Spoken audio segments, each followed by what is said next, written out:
The pace truck is in. Chase Elliott, Eric Almirola will lead them to green for the first of 400 laps at Martinsville.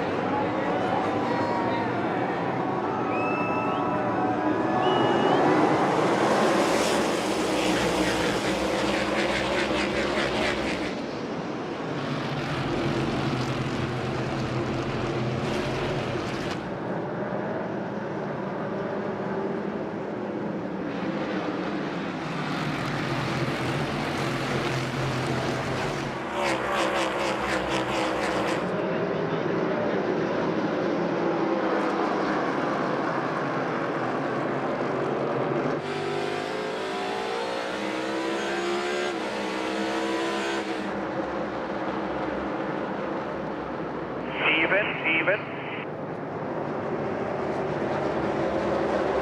Clear, come on up, you can hit your marks with this. 18 will be one off you on the bottom, all good.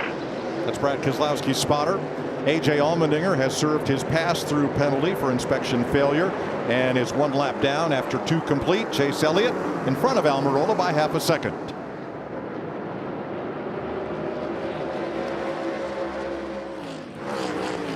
Here's what Chase Elliott and his team had to say after checking pit road speed prior to the start.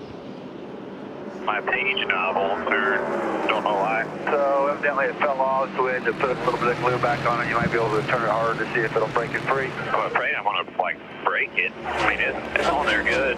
Copy, just leave it. We'll just need to be very careful in section 2. So they can actually change pages on the dash is what that was. And sometimes, well, not sometimes, they will definitely have 1 or 2 different pages according to what that guy, the driver, says on his pit road speed. If they see that he's speeding, let's go adjust to page 2. Maybe it's farther down, a little bit slower way around, vice versa. You'll slow, go to page 3. Back at 21st, Martin Truex trying to make some noise on the outside of Tyler Reddick. Right now, he's just hoping that we start to get some rubber to lay down on that type side of the racetrack so that he can maintain position. Because right now, you're so vulnerable being on the outside groove. The guys have the preferred line on the inside. And until we get a little bit lower in RPM, get the pace dropped down a little bit and some rubber out there, you're kind of in no man's land. Stewart Haas teammates fighting for second place. Cole Custer's got it. Again, so hard to manage these runs. Probably going to see a long run, no competition caution. So Eric Almirola, you see him struggling a little bit. Doesn't have the takeoff speed, maybe a little bit loose, Chad. Yeah, and I think we've seen that every race this year that we've come off the heels of an Xfinity race, the track is always super free to begin with. And we all know how treacherous it is right now, getting into the corners, downshifting, everything that's going on right there. I feel after we get past this first stage, the track's going to probably begin to tighten up a little bit. But even on that conversation with Eric in a 10 car, I believe if he can hold on there, right, find a spot to ride here, hang on for 10, 15 laps, that might come right back to him. 100%. Temperature here in the low 40s at Martinsville. The tires, well, they're not quite going to give off sparks, but we're pretty close into that range as Bubba Wallace has picked up a few spots since the start of this race. Now 18th, up 3. Locked his wheel up getting into the corner in qualifying. Had a lot better car than they showed from where he's starting. So it doesn't surprise me a bit that Bubba's marching up through the field. I think his car's pretty good tonight.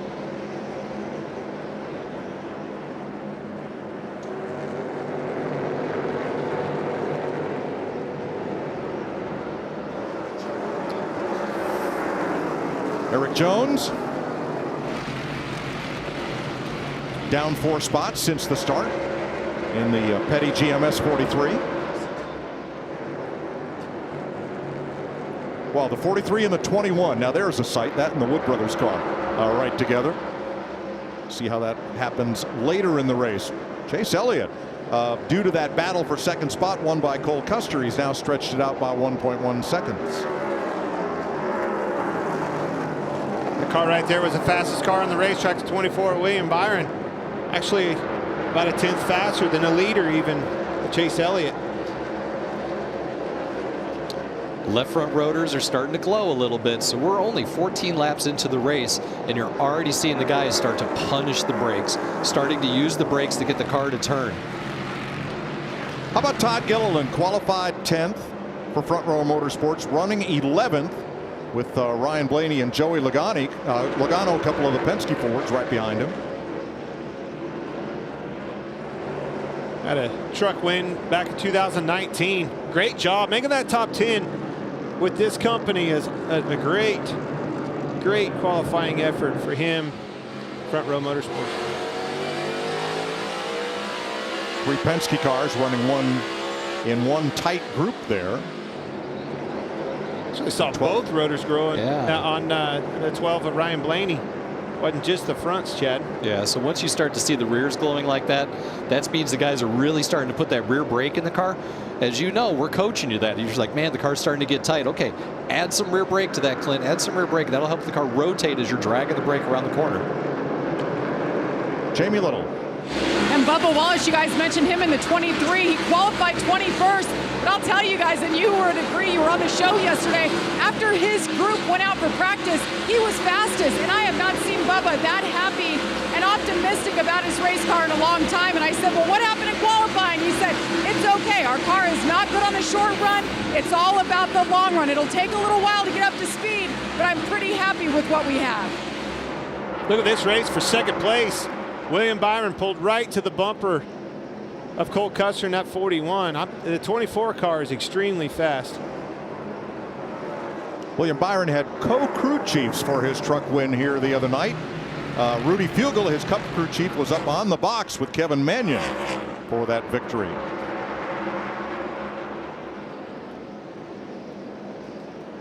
Christopher Bell closing in 4th place. Everybody's got a little color in their brakes. We have a little more in the front than the rear than most. Probably better flip our front fans on, please.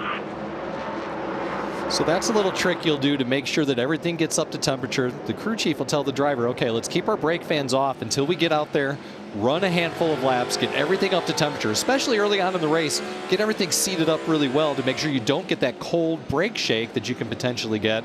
Now they're about 20 laps in the race. Hit your fans. Let's see if they get everything cooled back into the normal situation. Both RFK Fords in the top 10. Brad Keselowski in 8th, Chris Buescher in 6th. Chase Elliott has led all 21 laps so far in Martinsville.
.28 green flag laps complete. Chase Elliott out in front, and that means that Hendrick Motorsports has just become the first race organization ever to lead 10,000 laps in the Cup Series at a single track.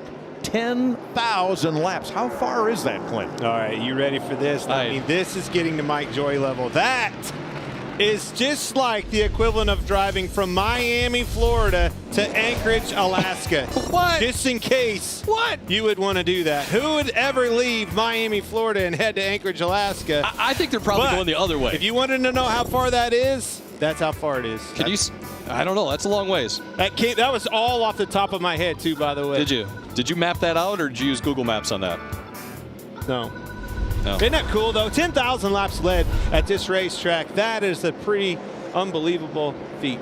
It really is, and it just goes to what we were talking about pre-race. This place is so near and dear to our hearts at Hendrick Motorsports. We love coming to this venue. We love it for the short track racing. It's awesome being here Saturday night under the lights watching this race. It's an awesome venue, and we're proud to be here racing. Cole Custer has worked his way up to second, one spot higher than where he qualified. Regan Smith. Mike, it's been a good start for Cole Custer so far tonight, but I spoke to him earlier today. He had a number of concerns, many of which you guys have already touched on.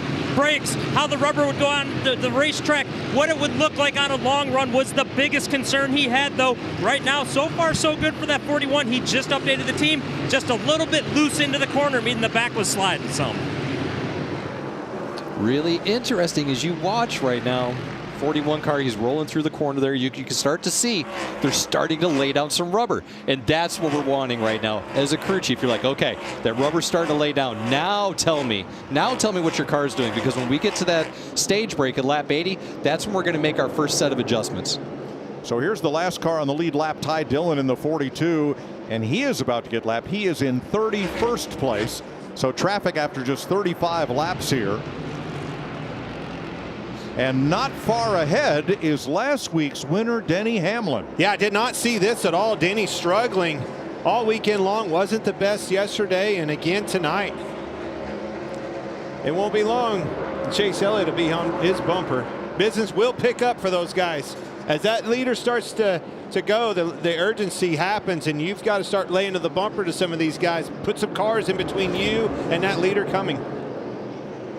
That's what Hamlin is trying to do right now against Corey LaJoie, and with Daniel Suarez right behind.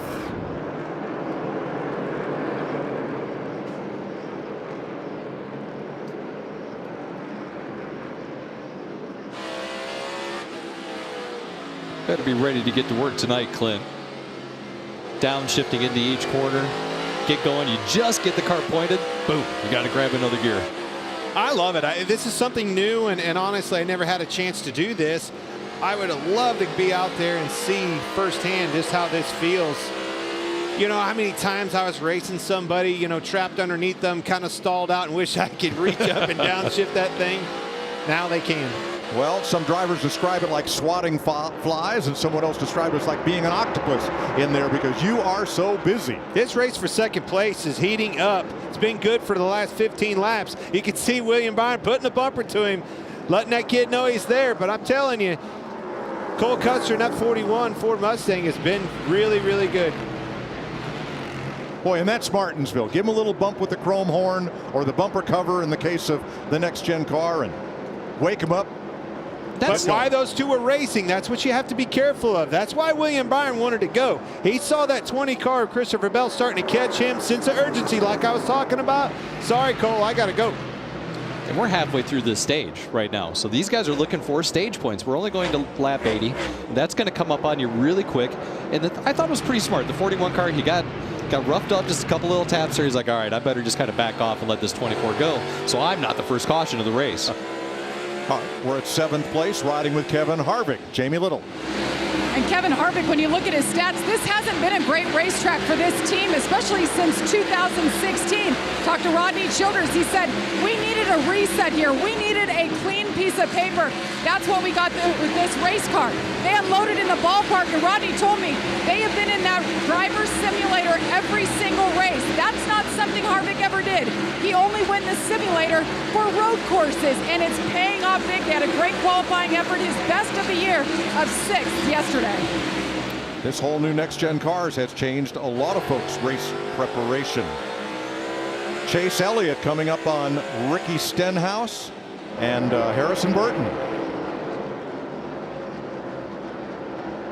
That's Josh Bilicki up high. And now Cody Ware in the 51. And Ricky Stenhouse trying to make work for Chase Elliott.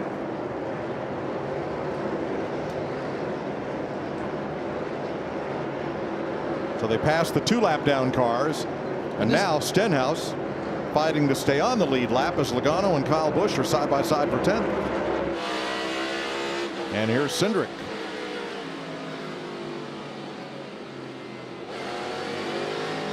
Plenty of casual contact at Martinsville. Martin Truex, Ross Chastain just got together.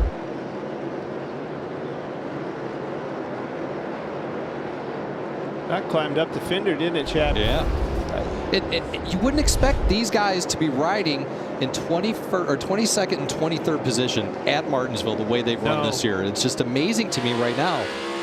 I'm really curious to see how much the teams are able to adjust these cars when they come in for this break at lap 80 to see what they can do and who can make a leapfrog forward. And, you know, Patty right now, Brian Patty, crew chief on the number 47 car, he's like, how in the world are we 48 laps into this race and we're already a lap down? You know, that's a hole that's going to be very difficult to dig out of right now. Well, and hey, and Ricky Stenhouse did a great job trying to hold him off. The leader of Chase Elliott, that is. I mean, he was really, really tough on him, making his car as wide as possible, because you cannot afford to go a lap down this early. Dig yourself out of a hole the rest of the race. 28 cars on the lead lap out of 36 after 48 laps complete.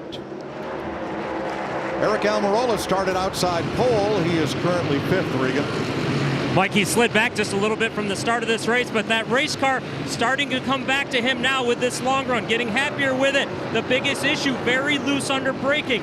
But he just told his crew chief, Drew Blickensderfer, I can't get to the brake knob to adjust this. My hands are so busy, I don't have time to get to it on the straightaways. Clint, you're already busy here. Throw in a shift, and now you can't even adjust your brakes. And you saw every in-car camera, you know, these guys have their hands full.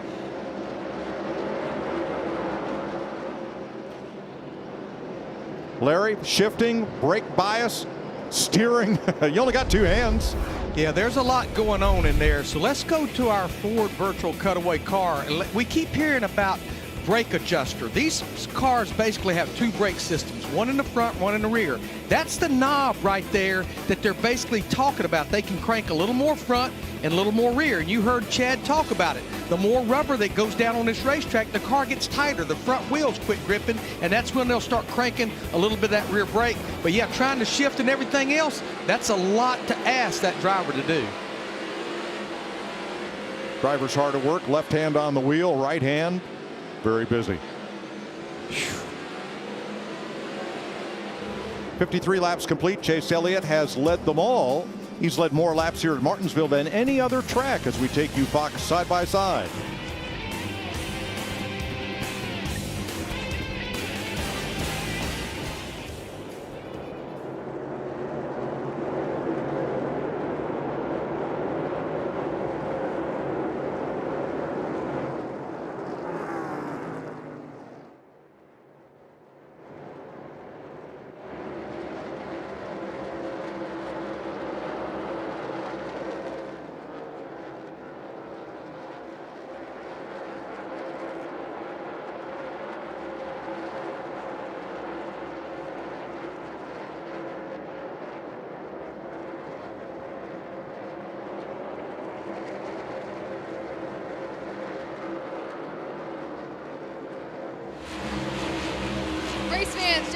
Here live from the pits at Martinsville Speedway, currently standing in the pit box of the 78 for Live Fast Motorsports. And if you need a story of perseverance and comebacks, look no further than this team right here. Co-owned by current driver behind the wheel tonight, BJ McLeod, and former driver in this series, Matt Tifft. Matt Tifft, 3 years ago here at Martinsville, suffered a seizure seizure on a race weekend and was forced to hang up the helmet, ending his career. Now this weekend, just 3 years later, is the first time Matt has come back to the racetrack, now a team owner in the Cup Series. Tonight, this race car is carrying the Epilepsy Foundation in honor of their team owner, Matt Tift. And Matt, for the first time in 3 years, has his name over the door of a race car as he put his autograph right there on top of BJ's door. Perseverance and comebacks are strong here for the 78 team as they represent the Epilepsy Foundation tonight.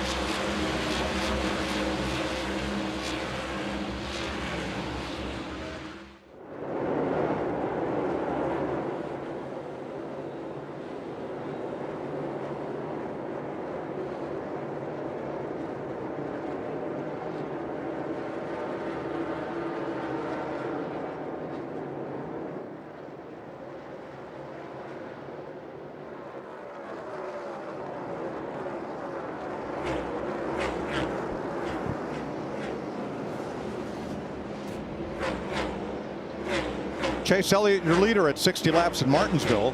Both Kyle Busch and Kyle Larson have dropped 6 positions since the start of this race.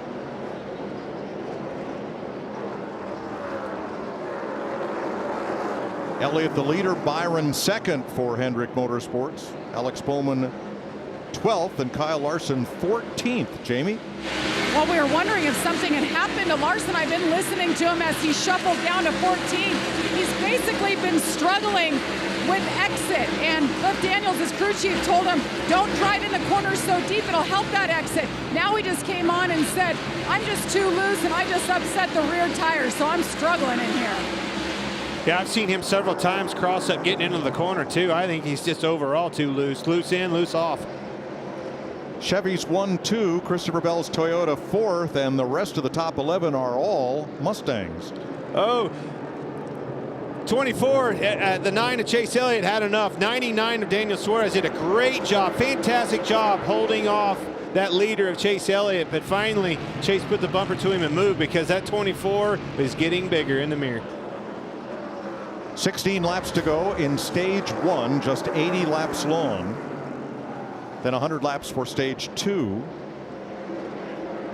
Denny Hamlin, how about that? I was just going to say. Next car to go a lap down. Last You'll week's give him a handful. winner. Yeah, won last week, as a matter of fact. And Denny is great at Martinsville. He is great. So that just tells you how difficult it is to sometimes get your head wrapped around what's going on.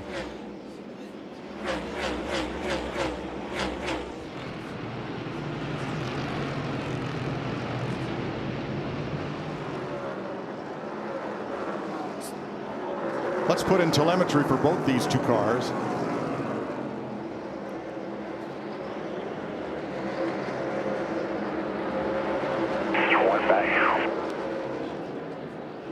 Straightaway speed about the same, 113, 114 miles an hour. Now they have Eric Jones just ahead and Michael McDowell, as Hamlin fights to stay on the lead lap.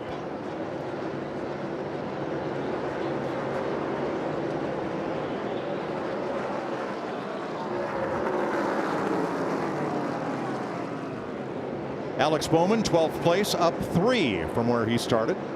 And laying down some really fast laps. We talked about it. The Hendrick boys showed up this weekend. I'm telling you, 48 is going to be up there joining his teammates before long. Teammates getting a little aggressive right there. Not only teammates, but owner and teammate. Brad Keselowski this week lost his appeal for the problem that was found with the rear body panel on his car after a recent race, and a huge fine and loss of points for that specific to be used as supplied part having been modified. Yeah, NASCAR, they held serve on that. They said they were going to be firm if people were caught manipulating, a single source provider component. And we don't know yet exactly what all that was. We don't know exactly what happened. Paul Harvey will come out at some point and tell us the rest of the story. But man, that's a big hit for those guys, and that could be, championship altering right there. You know, can they make the playoffs? If they make the playoffs, losing those points, what happens when you get to the Final Four? If you get that far, it's going to be difficult. Man, Denny Hamlin has given that 9 car fits. He's doing everything he can do. You can see the brakes glowing cherry red. He's driving that thing off into the corner, trying to get underneath the 43, Eric Jones, putting a car in between him, doing a great job holding off the leader at Chase Elliott. And what is Chase Elliott and Denny Hamlin's history here? Let's just say they're not best friends. Yeah, definitely. You know, see, Denny finally got under Eric Jones. It's going to go a long ways to him holding him off to the end of this stage. Do not give up the bottom. Clint, I'm going to steal a little something. Look at here. Eric Jones racing. is the same way. There's something going on. Watch that 11 car, just like what you mentioned. And I've got to say, and you're going to be able to comment to this better than I, but when he is shifting, when he is upshifting down the straightaway, it's throwing a big flame out of the exhaust. So it almost looks like he's having a hard time getting it into gear. I noticed it earlier about 20 laps ago, and I actually under break asked you what that was. It's almost like he's leaving the thing. Oh, he got in too hard, slid up. The 9 car got under him. He is there. He is there. You're right, Spotter. But there again, you see, as soon as he shifts that thing, it was almost like he was leaving the throttle down and it's hitting the rev limiter, maybe the chip. Maybe. It's the only thing I can think of, because it's the only car, by the way, that's doing that down the straightaway on an upshift. Look at this, 3 wide. Ooh. Justin Haley to the outside. Joey Logano trying to hold here against Ryan Blaney for 7th. Stage points at stake. Now Elliott lapping the 11. That is big, putting Denny Hamlin a lap down. But before the end of the stage, Elliott's going to have to get one more, because Hamlin is in the free pass position and would get back on the lead lap at stage end. And he is on the heels of the 34 car right now, rolling into turn 3, and I think that's likely going to happen down the front straightaway. And Denny is going to have to stay in tow, stay right on the bumper, that 9. If he gets underneath of him, you better get in there too. Go with him. 2 to go in stage 1. Hamlin gets back on the lead lap if Elliott doesn't complete this pass, and here's Chase to the inside. Michael slipped up off of 2, got loose. Denny's going to have to follow him. Here he comes. Right. And I don't think he can. Nope. And that's motivation for Chase, right? You want to get Denny a lap down. You want to put him a lap down so you don't have to fight with him later. Now let's see how aggressive Denny is. Well, he put the bumper to that 34 to protect that spot. He's going to have to do it to get back on the lead lap at stage end. Final lap of the stage.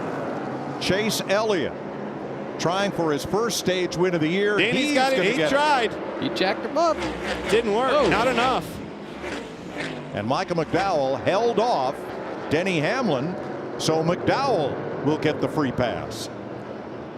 That was pretty big right there. A lot of guys needing some adjustments here, Chad. What are you going to give me? I need some drive. Need loose. If I'm that 5 car Kyle Larson, I'm loose in, loose off. Wedge. Yeah, man, you're going to put some cross weight in this thing here during this pit stop. This is tough right now. Track's just starting to rubber up. It's going to get exciting here in this second stage.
The USFL is nearly here. Players are fired up and ready to go. We're just 1 week away from the start of this innovative new league.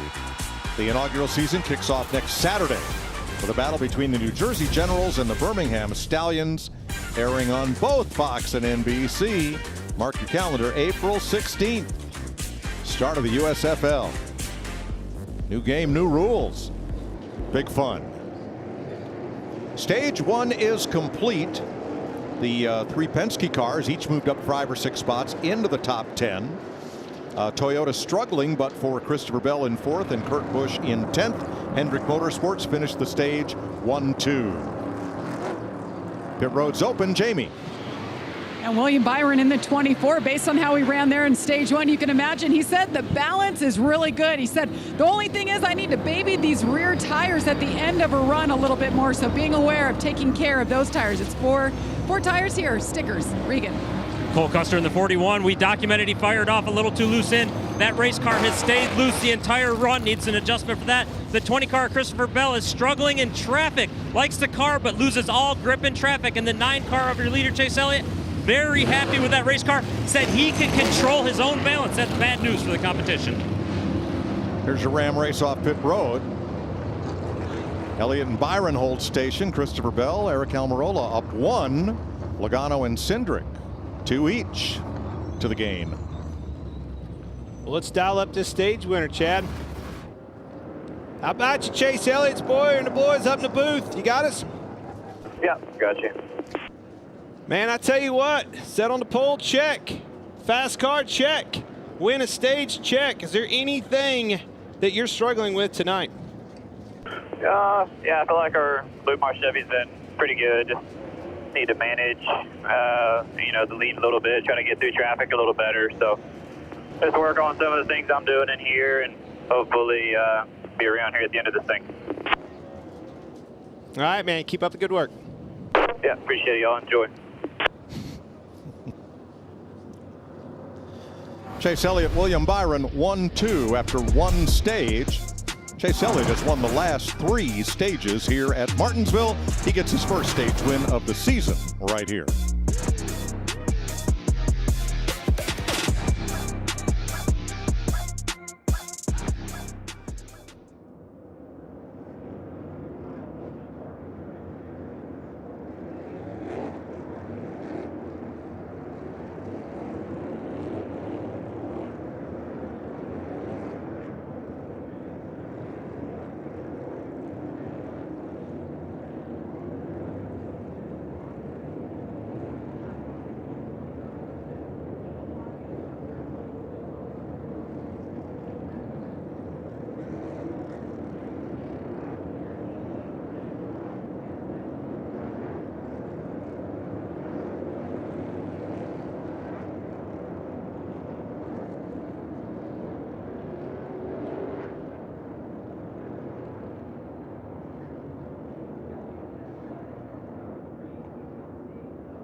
The Bristol Easter Special next week begins at 4:30 Eastern on FS1 with an Easter celebration headlined by Grammy Award-winning worship leader Chris Tomlin and best-selling author and pastor Max Lucado. FS1 continues with race day at 5:30 before moving to Fox at 6. All leading up to this. DW is back on Fox for the Bristol Night Race Easter Sunday at 7 p.m. NASCAR Hall of Famer and former Fox analyst back in the booth. Looking forward to a good weekend, special weekend for everybody. Can't wait to get old DW in there. Old, man, that picture looked like a high school picture, man. I think his retirement, he's gotten a lot younger. Do you think that he asked Stevie if he could have the weekend to go to a race? Man, I think Stevie knows. You don't have to ask at this point a racer if he can go to the racetrack. All right, Cody Ware too fast exiting, and Bubba Wallace's team was over the wall too soon. Look at this 3 car right here. I'm telling you, keep an eye on Austin Dillon in the 3. Been fast. Got up through him. Past 11 cars at first stage. Got from 23rd to 12th. Here they come to the Geico restart zone for stage 2. Little teamwork right there. William Byron let the 9 down. We've seen that a lot over the years, teammates trying to work with one another on the initial starts, because as you know, as guys get hung out on the outside, they can lose 5, 6, 7 spots if they're not able to get down to the bottom groove. But right now, like I spoke about earlier, the rubber's starting to lay down. You see that now. First stage, second stage, you'll see all that. Third stage, all that goes out the window. I mean, they're not friends anymore. No. Also on the stops, Brad Keselowski's team had equipment over the wall too soon, so he has restarted out back.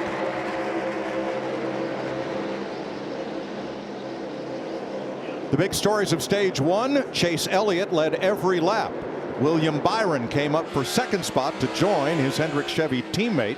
And last week's winner, Denny Hamlin, got lapped just a couple of laps prior to the end of stage 1. The last time we raced here at night, Hamlin finished 3 laps down in 24th.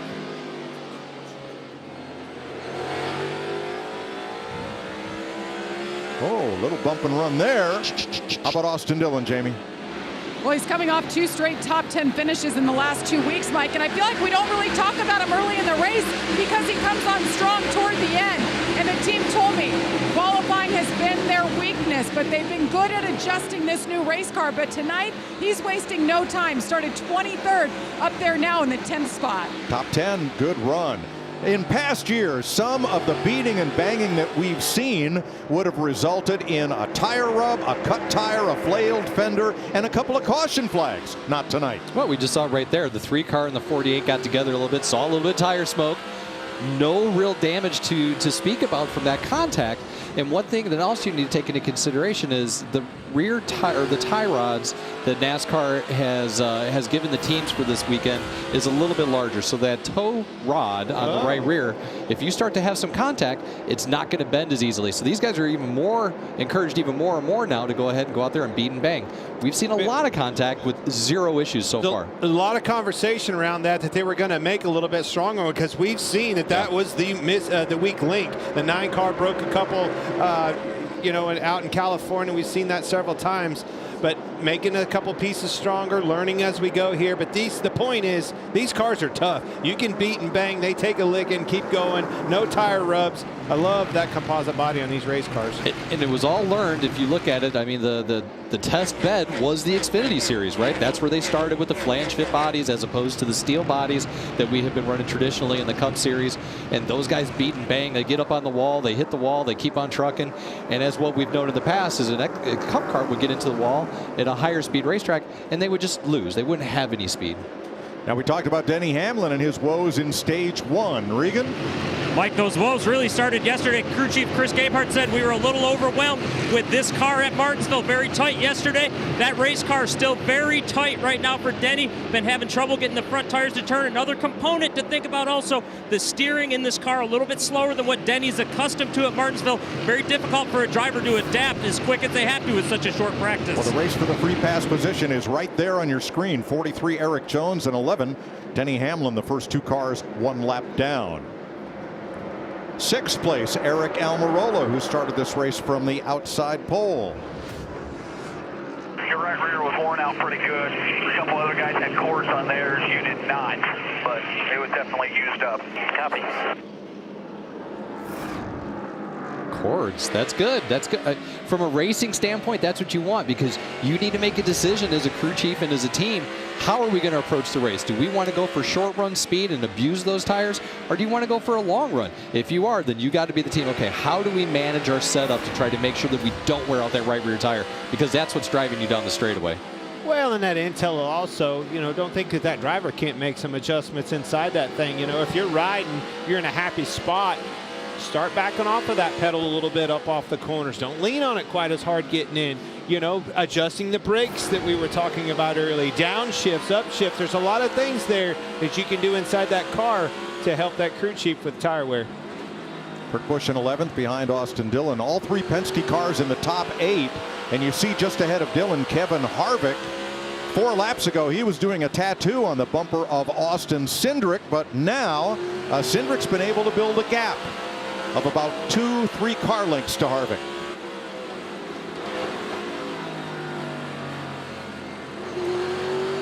Downshift mid-corner, accelerate, straightaway, upshift again. It's so great. It's so fun to watch these guys. Whoa, right there. That downshift just knocked the back end of the car loose, and Kurt had to hustle.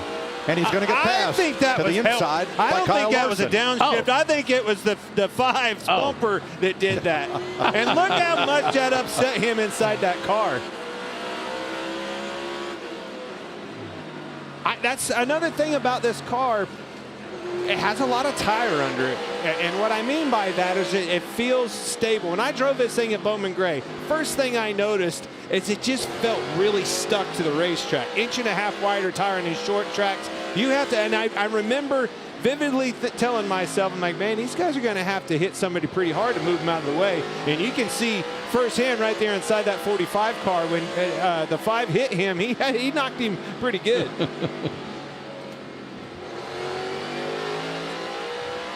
But that's how you pass here. You run the inside in the corner here, and if you want to pass somebody, you're almost going to have to move them. Wait a minute. That is one way to pass here. Okay. It's not the preferred way, but it sure is effective. I think after what I saw last night, I don't even know if there's a preferred way, a gentleman's agreement anymore. This battle right here reminds me of the old days, Chad, of that 48 and 24. Man, this is awesome. This is just great. So all right, well, let's go back and look at Kyle Larson. Did he get into the 45 of Kurt Busch, or was he just there? I don't think that was a lap.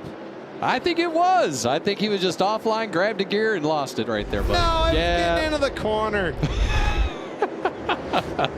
Come on, Clint. Come on. He was already underneath of him. I don't buy it. I think we need to. That was sticking to it. Clint, how parallel many universe times did he for you. pass him? He was already to his door. Bad camera angle. I don't know. Something happened there. Here, have a hot dog. Yeah, there you go. Pretty spread out right now, just like we had in the first stage, but I don't mind that. The name of the game always at this place is a long run, always has been, managing this tire wear, and more importantly, when you start to get into lap traffic, who can get through, navigate around and get through that lap traffic the best. That's who's going to win between this battle right here, because this battle ain't going away all night. Those two right there, and you can look at a significantly different approach to the corner from one another. One right on the bottom, the other one running up just a little bit. This is going to be a good race. What? That's the hot dog stand that services all of the pits here at Martinsville. Wow, a sellout. Well, no wonder there's no line.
news for everybody on pit road. The infield concession stand has been resupplied.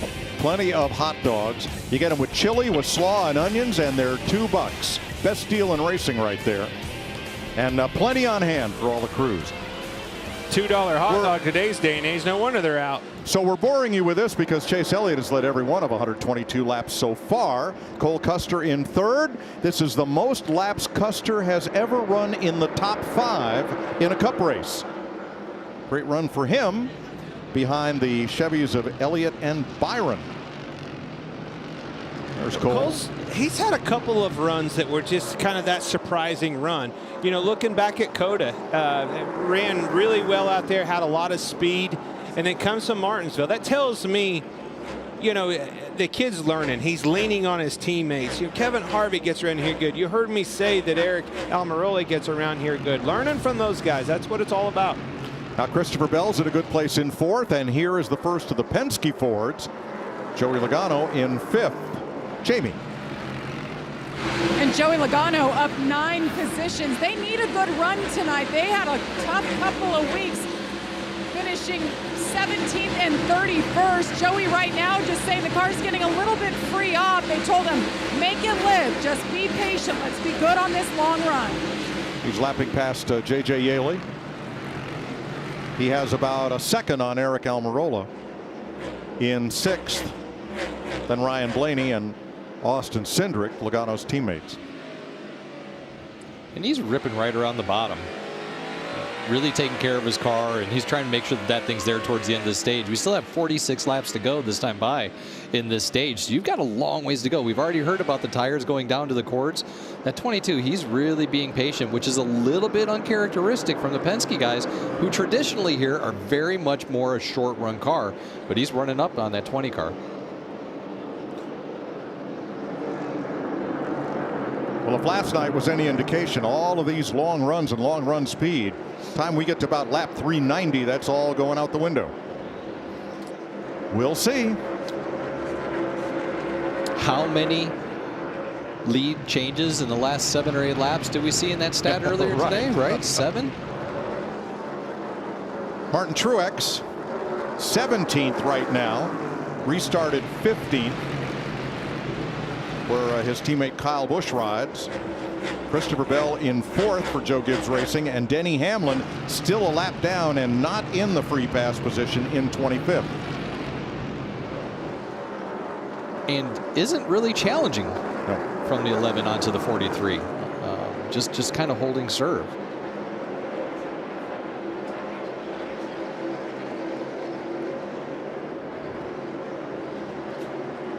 Kyle Busch up a spot, back a spot, right there between 15th and 18th position for much of this race.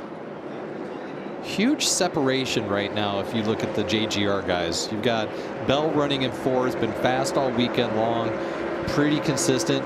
The other guys just not so much. The 18 showed some speed in practice, thought that he was going to be a factor. Not saying that he won't be as we get a little bit further into the race.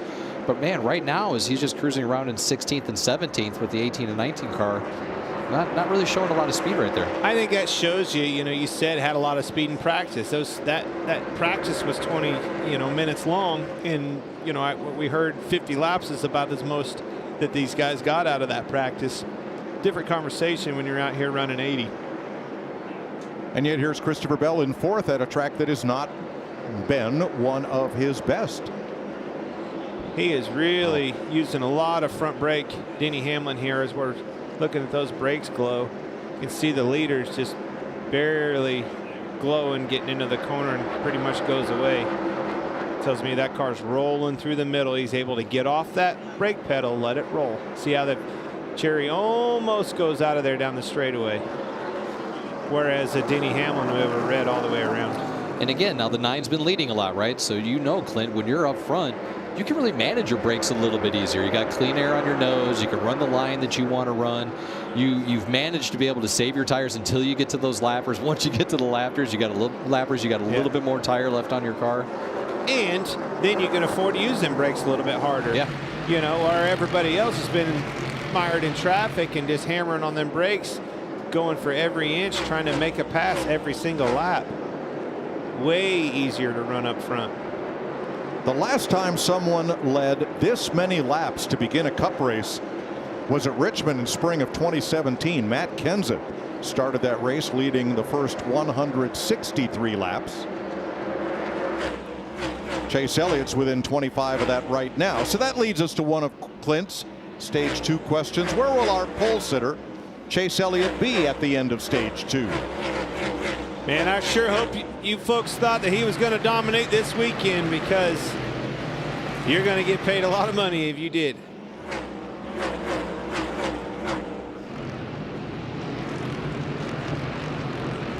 Now Bubba Wallace trying to come back from a pit penalty for being over the wall too soon. About to go a lap down to Chase Elliott. And again, this 42 laps to go in this stage. We don't have to pit in this stage, so you won't see anybody come down pit road to get fuel or tires or anything unless we get a caution. Now, if we get a caution right now, everybody's going to come down to pit road and get some tires.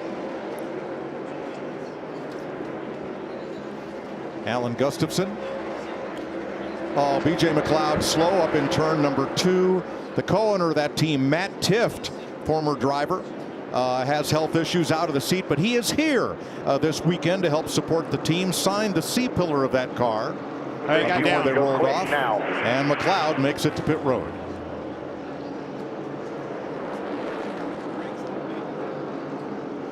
There's something broke. That's what I'm telling you. Wheels in a completely different spot. Tough break for the Florida driver. Something broke. Trying to raise money for the Epilepsy Foundation. Oh, see William Byron trying to diamond the corner, trying different things as he's getting into these lap cars. That's going to be your opportunity to pounce on the leader with Chase Elliott. Chase's car is just turning so good. A.J. Allmendinger just got in the back of Denny Hamlin and moved him out of the groove, because A.J. is trying to get up there into that free pass position. Hey, it's time to go though too. The leader is coming, isn't too far behind them.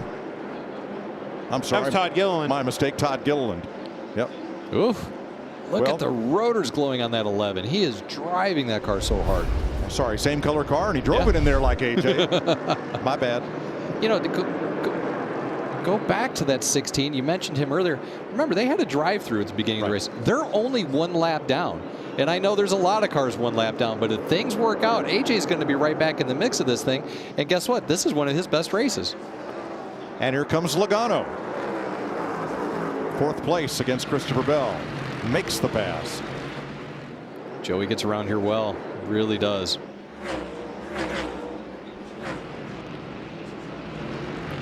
Again, right around the bottom, and you see the long run speed shows up from that. He's able to take care of his tires.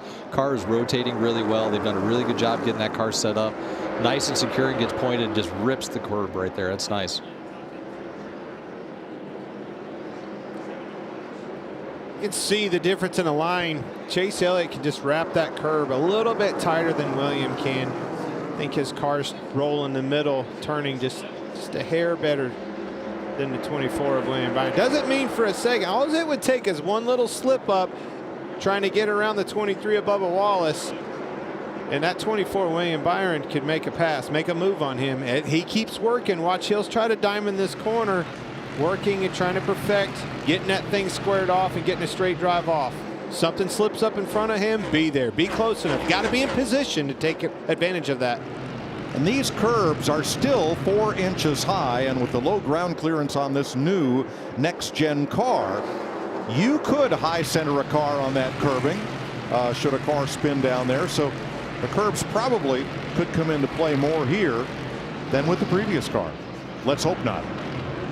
You can see the rubber on the inside of the curb where these guys are dragging their left front tire right on that curb. And that actually helps the car turn if you can get that just right around that. Clint, you've done that before. Oh, yeah. Feels like you're locking onto a train track. William Byron, the only driver in the top 7 with the win this year, as we take you Fox side by side.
He's told you.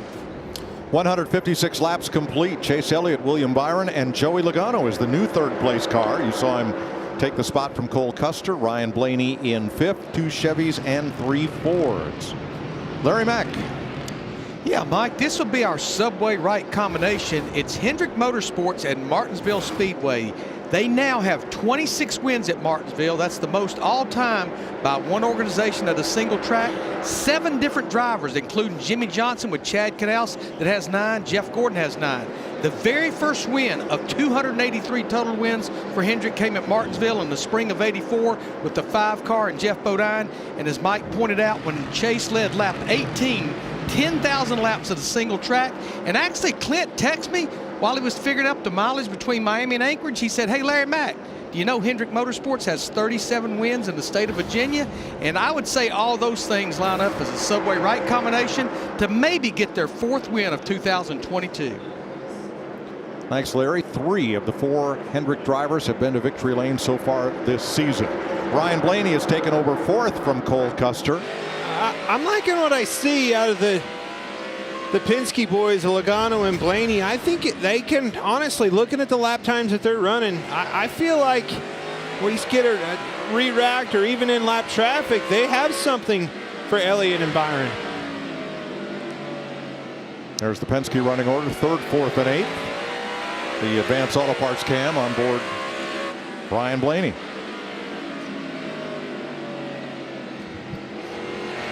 Yeah, this is going to come down to what happens on pit road. If this thing goes green to the end of the stage, who's going to get on and off of pit road better than the other? What's really interesting is you've got the 12 car all the way back in pit stall number 41, the very first pit box on the pit road, which is a little difficult to get into.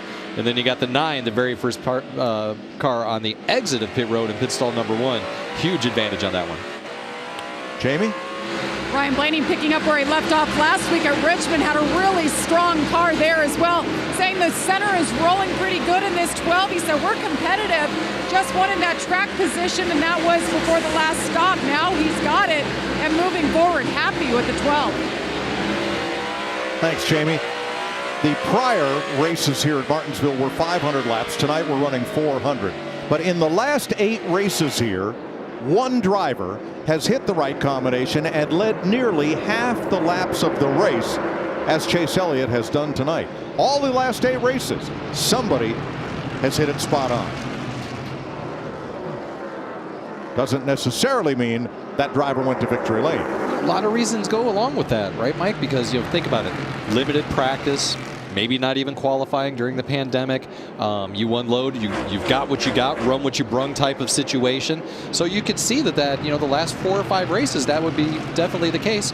Same here. We did have practice, we did have qualifying, but very short and with a brand new race car. So it's very easy for somebody to hit that just right. Or, I should say, better than others. Maybe not just right. True. Kevin Harvick in 9th place. There's your subway cam. With Austin Dillon behind. Then it's Kyle Larson, Kurt Busch, and Alex Bowman in 13th.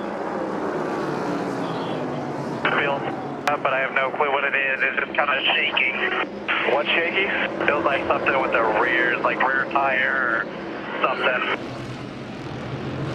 Oh man, that is nerve-wracking in today's day and age. Obviously, we've all seen loose wheels. We've seen things that that result in suspensions for teams and jack bend and tire changers. But there's a bunch of things that it could be. It could be a tire, it could be a transaxle. Who knows right now? Maybe Larry, have you got some intel? Well, the only thing I'm seeing, Chad, is remember, we ran 80 straight laps in that first stage, and remember the report about some of the right rears being worn out. So we've run that far. We only have 11 laps to go in this stage, but that would make me really nervous to hear that right now. And this stage 20 laps longer than the first, as Austin Dillon is after Kevin Harvick. And at 6th place, Eric Almirola working his way back toward the front on Christopher Bell. Austin Dillon completed the pass on Harvick. Almirola's got a fight on his hands here. I just don't see the track laying down the rubber that I expected it to, Chad. I heard you say that several times, and for whatever reason, it almost looks brand new, like it's got 10 laps on it. It tried. You could see it. It was starting to lay rubber on the exit of turn 2 over there, where we got a really good shot of that from up here in the Fox booth. But unfortunately, it's just stopped. It gets to that point where it's got a little bit of shadowing, and it doesn't get any worse. It's only about 40 degrees outside. Yeah. And that could well be a factor. Yeah, but 173 laps down, a lot of racing, you know, with the trucks and Xfinity. I would have thought that it would have had more rubber than it does. Almirola completed his pass and got up to 6th place.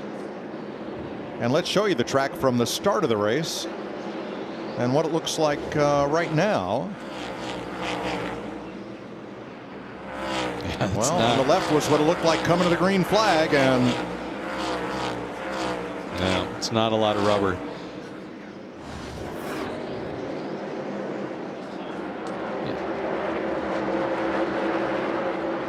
Another one that's kind of cruising on up there is the 5 car, all the way back up into 11th after having a pretty ugly first stage. Came in and got some changes, and they're starting to get back up there. You know, up 3 spots. That's the start. You know, they'll be back in this thing as well. Got him them adjustments. A lot of teams needed that pit stop, but I'm telling you, the 3 car, Austin Dillon right here. You can see putting the bumper to him. Next one in line on a long run. Not much cars deep into a run are faster than Austin Dillon. well, Clint, you well know this has always been a good track for Richard Childress Racing. Oh, absolutely. But I like what I see there. Deep into these runs, if you didn't take care of those tires, and it kind of takes me right back to what Larry was telling us. It's like it fell off a cliff. All of a sudden, you know, it was spinning a little bit, and then boom, it just fell off. You have no tire underneath of you, cannot get off the corner. Seems like it's spinning clear past the flag stand. And if you took care of those tires, like I think Austin Dillon is doing, you could really capitalize on that maybe in the last 20 laps of a run. 3 to go in the stage, and trying to stay on the lead lap now is Bubba Wallace. He pretty well overcame that penalty. He restarted in the back. Chase Elliott was able to catch Bubba, but has not been able to pass him. This whole run, he's been on his heels. They've been following. Honestly, the 9 has been following the 23 through all of this lap traffic. And here's Austin. I'm telling you, just within the last 10 laps, past 3 or 4 cars, long run speed is definitely underneath him, in his favor. Whoa, Bubba slid in the corner, got loose. Cannot give this spot up. Last lap, stage 2. I think he's going to hold him off. Oh, Chase gets a boot from Daniel Suarez, and hey, how here about he comes. that? Daniel getting a lap back. And Suarez will hold on to the free pass position as Chase Elliott wins That was pretty stage bold, 2. Chad. And Bubba Wallace hangs on to the lead lap. Yeah, Suarez was 2 laps down right there. That would have been huge for him to get back on 1 lap down. That's why they were probably in his ear saying, man, if there's anything you can do, try to get that leader passed.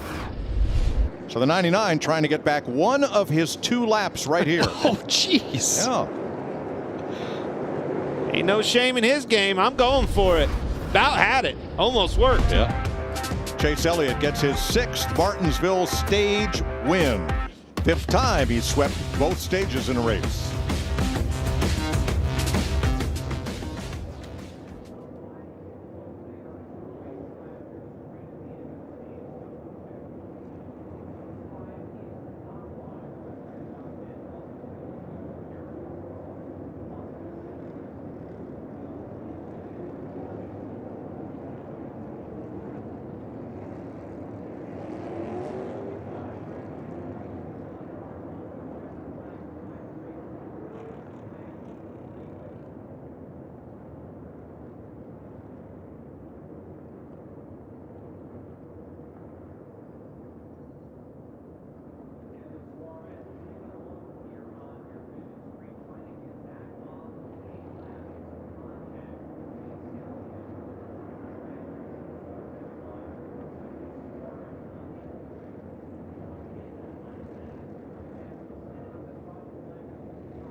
Pit stops coming, and they will be all important here at Martinsville in a race in which we have not seen a caution flag for cause other than the 2 stage breaks. 184 laps complete. We have an official race. And Chase Elliott has, well, boys, stunk up the show. Kind of predicted it a little bit based off of what we saw in practice and starting position. This could be the equalizer right here. What happens on pit road? This is a really touchy one right here. Watch the 12. He peels in really quickly on pit road right there. First one in. Jamie, what do you see down there? Nice job hitting his marks for Ryan Blaney. He said he just wants more stability on entry. Car was really good on the long run there. His teammate, Joey Logano, on the right, could be freer off as all he has said a 4-tire stop there. And William Byron in the 24, he said his only complaint is just needs those rear tires to hang on a little bit longer. They told him to take care of them early. Regan. Chase Elliott, the 9 car, very good with that car, as we've mentioned earlier. Opening 5 laps, the only issue for him, just a little bit too tight. Said he had to guard the rears a little bit as that run went on. That's why the 24 William Byron gained out. All good otherwise. Somebody has lost a wheel. Here's the Ram race off pit road. And William Byron beats Chase Elliott to the timing line.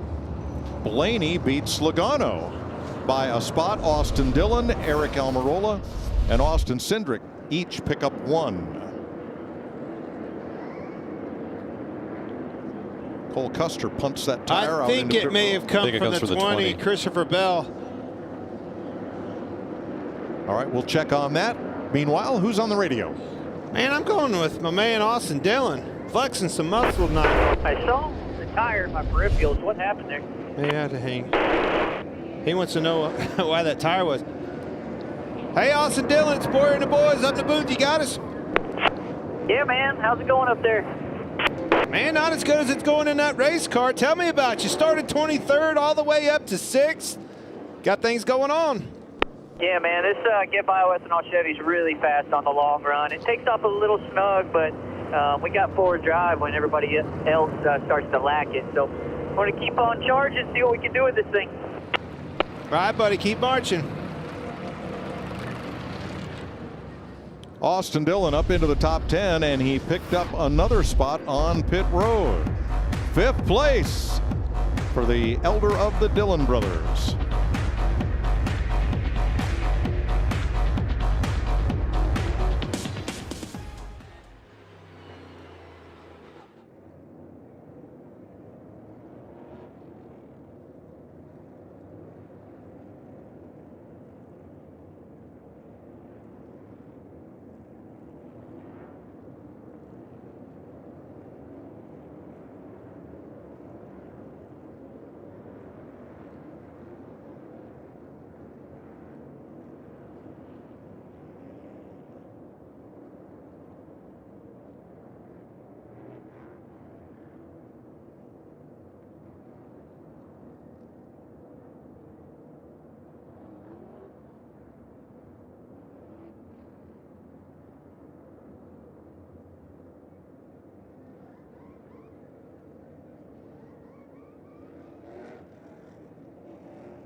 Tony Stewart having a look at the tires that came off of Eric Almirola's car on that pit stop.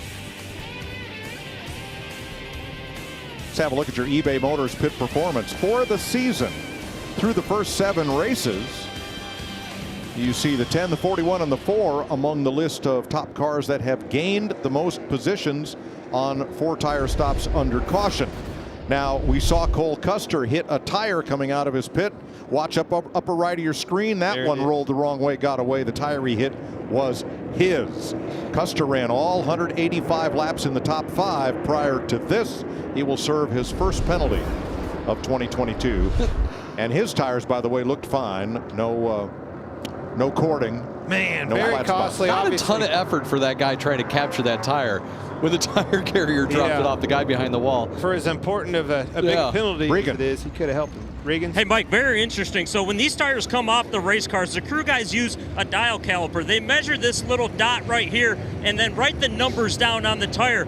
Look at these numbers on the inside edge of the right rear tire. 53, 17, 24. That is a wore-out tire right there. These tires are actually wearing out and using the rubber up. It's just not going on the racetrack. Numbers as big as 68, 74 on the left rear. So these tires very interesting tonight. Very much so. William Byron is elected the outside for the restart against his Hendrick Chevy teammate, Chase Elliott.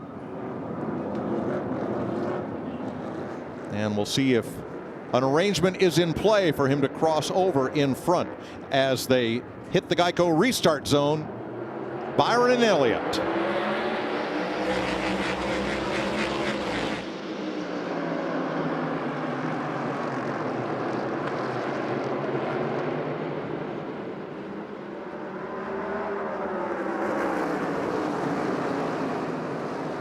Joey Logano now charging for second. Holding tough on that outside, but I feel like he probably needs to get down. I think he's going to agree with me. Oh, he didn't get down. Ryan Blaney got underneath him, but Ryan got on the curb. Had to lift. Gave him the spot. We are getting some new players into this game here in the late stages, the start of stage 3. I mean, this is exciting. 2 Hendrick, 2 Penske. Got an RCR car up there and 1 Gibbs guy. That 9 car slipping and sliding around behind Willie B. Something tells me you get that 24 car out front, that thing's going to handle. We saw him fighting a little bit of a tight condition behind in that wake of Chase Elliott earlier. Now roles reversed. Let's see if the 9 has anything for him. Todd Gilliland got the free pass at the end of stage 2. He is back on the lead lap. 22 lead lap cars with Eric Jones in the free pass position.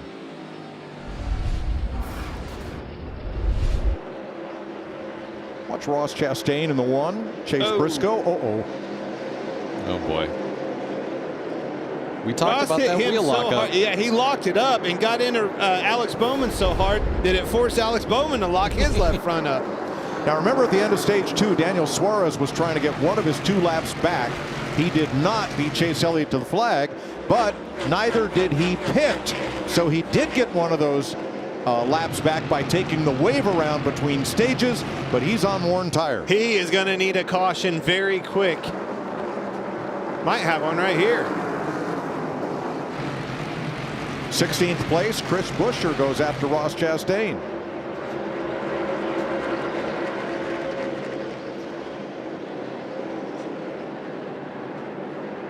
You're going to start seeing these guys flexing the muscle a little bit more, not being so patient, so courteous out there in this final stage. Tyler Reddick ready to pounce on the inside and keep that other Chevy from getting back to the inside. Can't quite do it. So uses a little bit of bumper. Chastain, I've been here before, cannot find a hole in this ride. Needs to get down. He can get down and he's in the way of the next car. Such a frustrating situation at a track this tight. All right, here he comes back down. See if he can find a spot, find a rhythm, regroup. times of desperation are picking up right now, right? You're going to be battling for track position. You're going to be doing everything you can to try to get yourself set up. We've got one more time that we're going to have to pit in this final stage for fuel just to make it to the end. Now, everybody was going to want to do that under caution if you can. I don't think you're really going to see too many folks want to split this stage. So what everybody's trying to do is battle for that track position right now. So when they come down pit road for that final time, they've got something they can work with for the final bit of the race. This race has had one lead change, and it was William Byron beating Chase Elliott out of the pit. So here's Elliott now in an unaccustomed second place. Logano was boinking people out of the way, and Blaney just followed him through. He was pretty aggressive at 22, pushing people out of the way. Yeah, hell, I mean, that's probably what you're going to have to do. I just hate to do that so early, you know, because you're going to see those guys again. 100%. Spotter Eddie DeHaan talking about how stage 2 ended up. Pretty smart, Clint, thinking about that, right? Like, you don't want to rough somebody up early in the race, knowing that you're going to have to battle with them later in the race and have them already mad at you. You're going to have to anyway. You get down to the end of this thing, it doesn't matter if he's upset with you or not. You're going to have to move him out of the way. Yep. Check your feelings at the crossover gate. Jamie?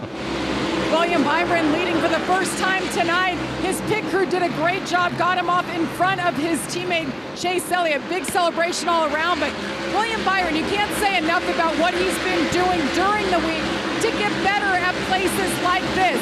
Ran the Truck Series race on Thursday just to get some extra laps. Well, he won, and we know what that does for a driver. It gives him a lot of confidence, and that's what he's driving with right now. Absolutely. Byron's been out in front for 20 laps. Chase Elliott led 185. Reach for that volume knob. We'll give you Saturday Night NASCAR on Fox. Crank it up.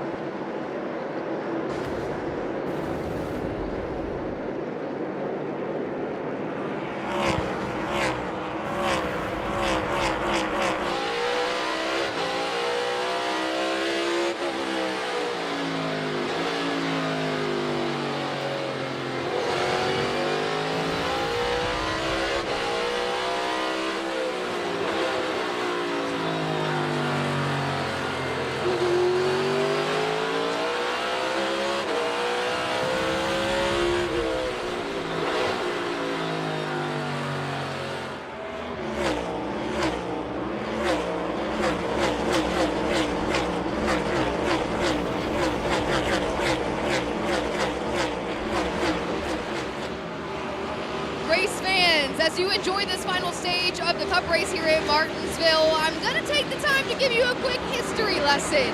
This weekend we're celebrating 75 years of racing here at Martinsville, and this weekend we have a shortened race than normal. For the first time in more than 50 years, this race is only 400 miles as opposed to, 400 laps as opposed to 500 laps that we've seen the majority of the last 50 years. The last time this race was shortened was back in 1969, and the winner of that race, the 7-time champion Richard Petty, who is now a team owner, fielding 2 cars in tonight's competition. Enjoy stage 3, race fans.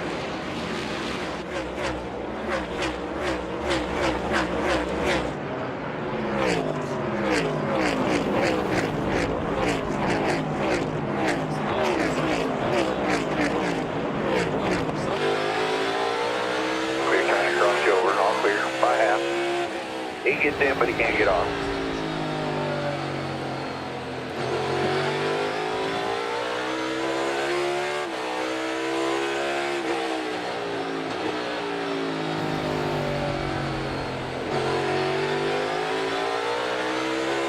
There you go, he can't touch you.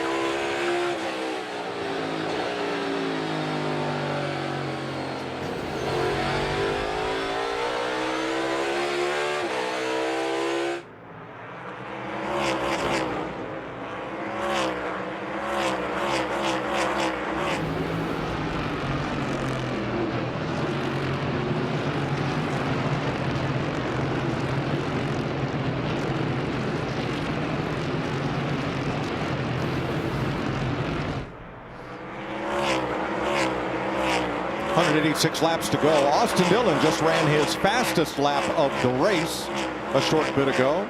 He's in 5th place. William Byron is your leader. He's been out in front for the last 30. When we come back, we're going to talk fuel strategy with Chad and Larry.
(1947), Clay Earl's brand new racetrack, a dirt track. A packed house of fans showed up in their Sunday best. They got covered with dirt. So did winner Red Byron. DW among those who made that trip to Martinsville's Victory Lane and won themselves a grandfather clock. 75 years of great racing history, one of NASCAR's original racetracks. And the only one on this Cup schedule besides Indianapolis that predates the formation of NASCAR. Oh, that's a nugget. Did you know that, Boyer? No, but I know this is your second week. But it's week. It's lap after lap after lap of Mike Joy's vast historical knowledge. We were talking about trains for crying out loud earlier today, and he knew all about trains on the back straightaway in 1923. One thing that first train first came by here. Oh, pretty sure he was probably there. Stop it. You're a big steam engine fan. I am. All right. As you sit here, folks, just so you know back at home, when I'm in here at the broadcast booth and I'm in the meetings with these guys at Fox Sports, I get so much knowledge from Mike and Larry Mack and all this goodness. I mean, there's nuggets, there's information. Whoa, there's another guy up here. And then I sit back there and Boyer interjects, and I'm like, where in the world is he taking this train? I don't even know.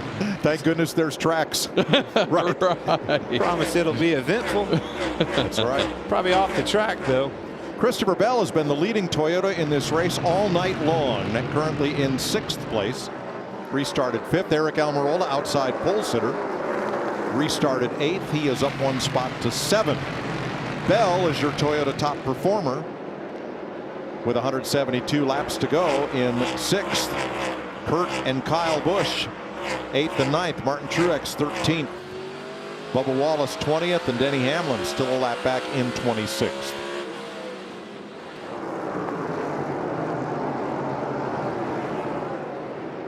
Two Chevys leading 2 Fords. Byron and Elliott ahead of Logano and Blaney. Hendrick Motorsports ahead of Team Penske. Then Richard Childress Racing in 5th with Austin Dillon. Really interesting. So we've had 10 wins as a company at Hendrick Motorsports since the last time Chase won here, and it's been amazing, you know. And it's really interesting right now. If you watch, it looks like for you Chase Elliott fans that he is kind of reeling in Byron just a little bit, maybe a tenth of a second a lap or so. All right, Larry Mack, 170 laps to go. How do you want to break up this final stage? Well, Mike, remember the fuel window is about 150 to 160 laps. All the leaders pitted on lap 185. You'll be able to go to about lap 335 or 340. But I think, Chad, the question, do we run it all the way out, or do we maybe split it in half and pit somewhere around lap 300? My preference is run it all the way out. If I want to back it up a little bit, maybe 325, 75 laps to go. Man, Larry, I tell you, buddy, I get on pins and needles at this place when you start to talk about pitting under green. And I can remember sitting on the pit box down here a few years ago with one of my engineers, and we're contemplating this exact thing. And he's like, man, we need to pit. These guys are starting to pit, and we're losing track time. And I'm like, man, I really feel like that we're going to have something happen. Somebody's going to blow a tire. Somebody's going to spin out. And it definitely happened. A few laps later, we had a car blow a right front tire, got into the wall, caution came out, and we were one of only 4 or 5 cars on the lead lap and set us up in a position to win the race. So me personally, I'm going to drag this thing out. I'm going to go all the way into my fuel window and try to stay out there as long as I can. What? That's so conservative. We've made it 235 laps. Have we even had a caution? So I've got to ask you, have you, while waiting for someone else's misfortune, did it ever befall you? We have. We've had a race here in the past where we were actually in a really good spot to win the race, and caution came out late.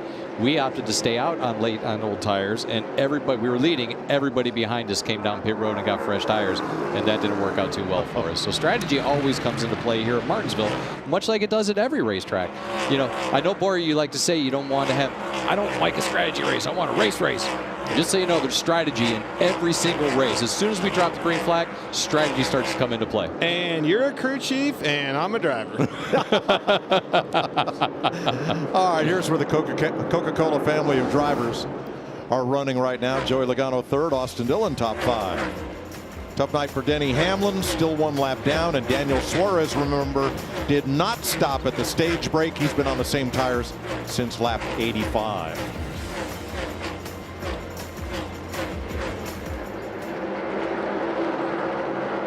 You asked me, I'm asking you. This has to be fixed next week. What do you do?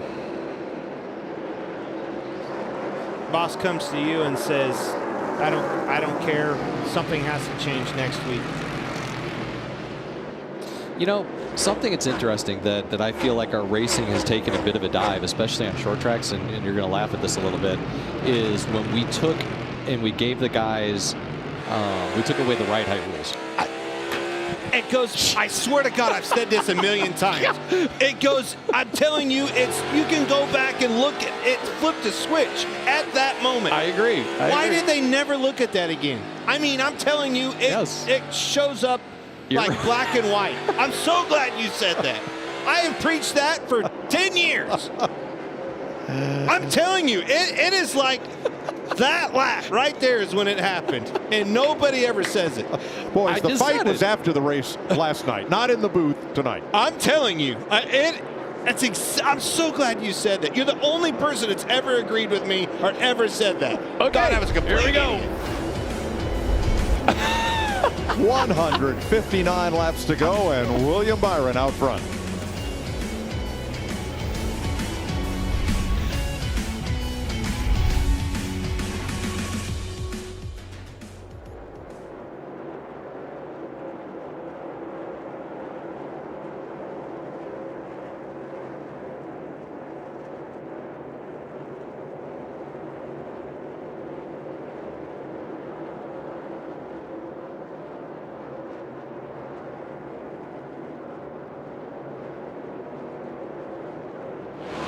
Race fans, Jesse Bunch here live once again from Martinsville Speedway. William Byron currently leading this race. He already has 1 win under his belt this season, but the 2 drivers that are on top of the point standings are also currently in the top 5. That's the 12 of Ryan Blaney and the 9 of Chase Elliott. Both of those drivers, like I said, leading the points, but both still looking for their first win this season. A testament to how important consistency is with this playoff format that we run these days. That being said though, when you take a look at the points, those 2 drivers on top, Martin Truex 19 points behind, William Byron, our current leader, 23 points behind, and Joey Logano 26 points behind, Chastain 27, Bowman 29. Now that sounds like a lengthy list, but when you really take a look at those numbers, very few points separate these drivers. And this early in the season, every lap still matters. So keep an eye on that top 5 because there are a lot of points implications coming our way in these final laps.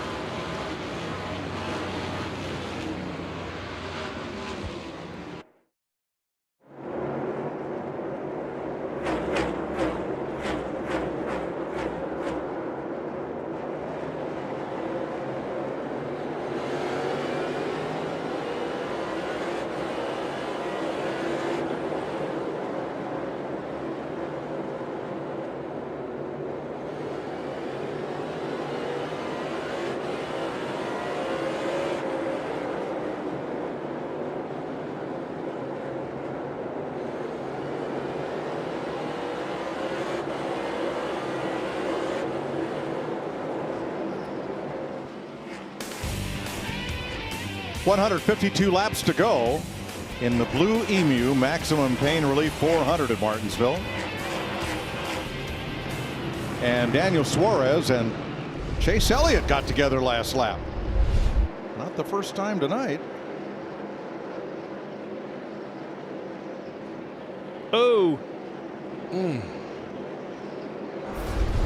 Now Daniel Suarez had just pitted for tires. Remember, he had been on the same set since lap 85. So as you come out of the pits, low tire pressure, tires are cold. The 9's been out there running. He's been up to speed. Everything's running pretty well for him right there. It takes a few laps.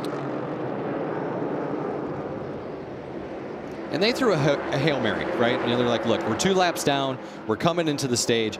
Everybody's going to have to pit one more time. Let's give it a go. Let's see if we can make something happen to get 1 lap down. The 9 car, I honestly think that we definitely all agree he was the fastest car. We know that from qualifying and practice and things like that.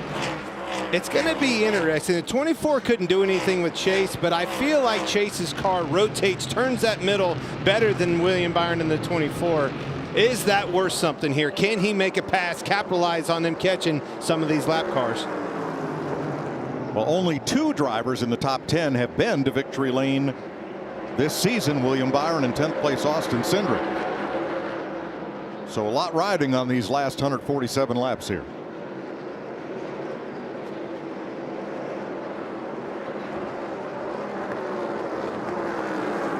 And now just for a note, okay, caution comes out right now.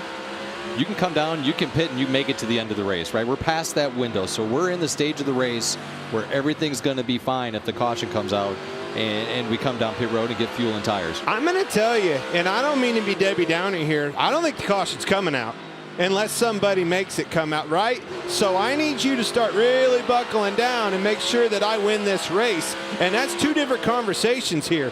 We're talking the 24 and the 9. If you're Chase Elliott, how is your strategy going to put me in front of that 24? Because it may have to be your strategy that I rely on.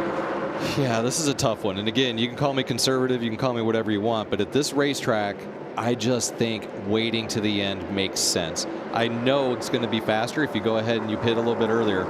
But man, I just think the risk versus reward, and that's something you always have to weigh as a crew chief. You do it as a driver, right? Yeah. You're like, okay, do I poke my nose in there at this time or do I wait? Same as a crew chief. You're like, man, you just got to weigh that out. And history is going to tell me, keep it going. Shortening this race by 100 laps, does that make it tougher to make that decision? Of course. I mean, everything is amplified. Everything gets ramped up a little bit quicker. You know, you come up on lap cars, they have more anxiety. They're like, man, I don't have more of an opportunity to get the lap back. It's the same way all the way around. Look at the difference that one costly mistake on pit road is made to the 41 car of Cole Custer. We're talking top 5 material all weekend long. One mistake by that right rear tire getting away from them on pit road, and now he's on the brink of going a lap down. In 21st place. That's a tough pill to swallow.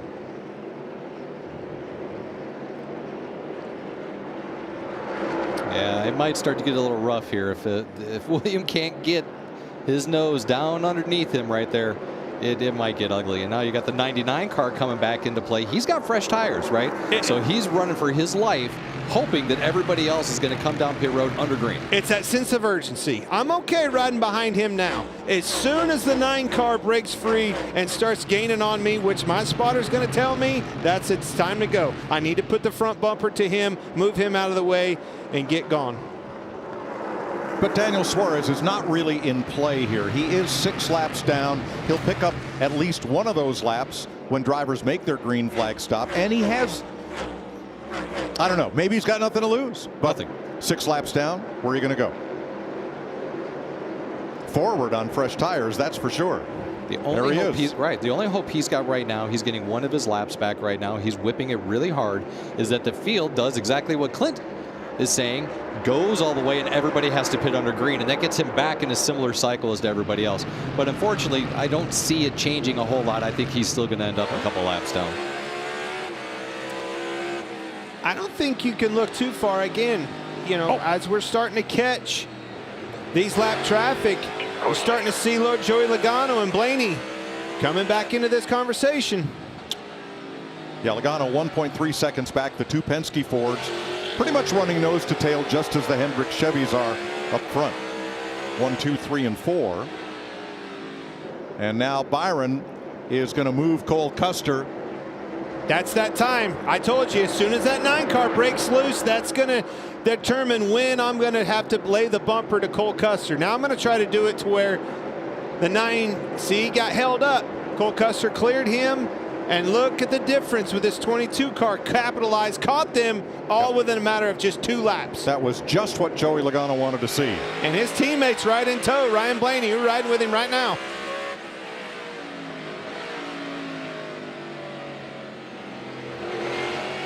So for more on William Byron, here's Jamie. Well, his 2 biggest fans, his parents, mom and dad, sitting atop the pit box watching their son lead this race.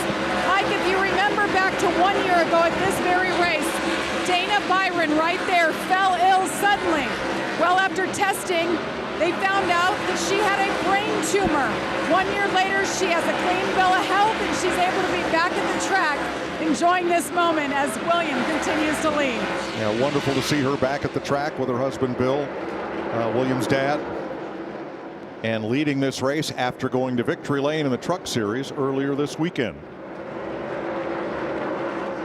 Kurt Busch is now, for the first time tonight, the leading Toyota in this race, passing Christopher Bell.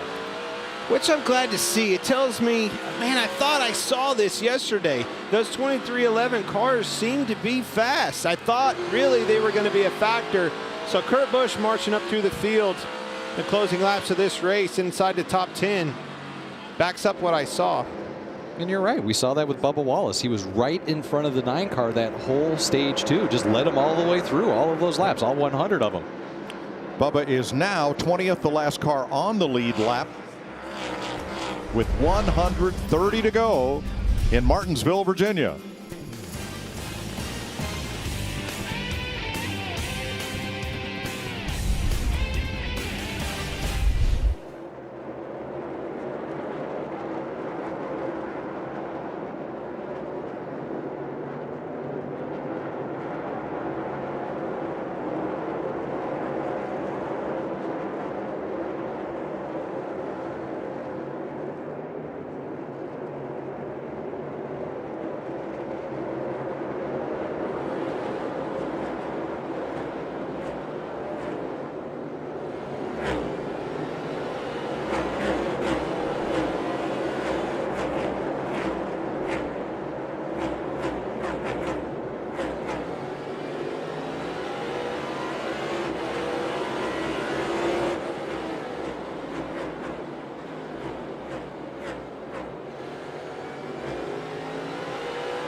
124 laps to go in Martinsville, Virginia. William Byron has been out front for the last 92 of those.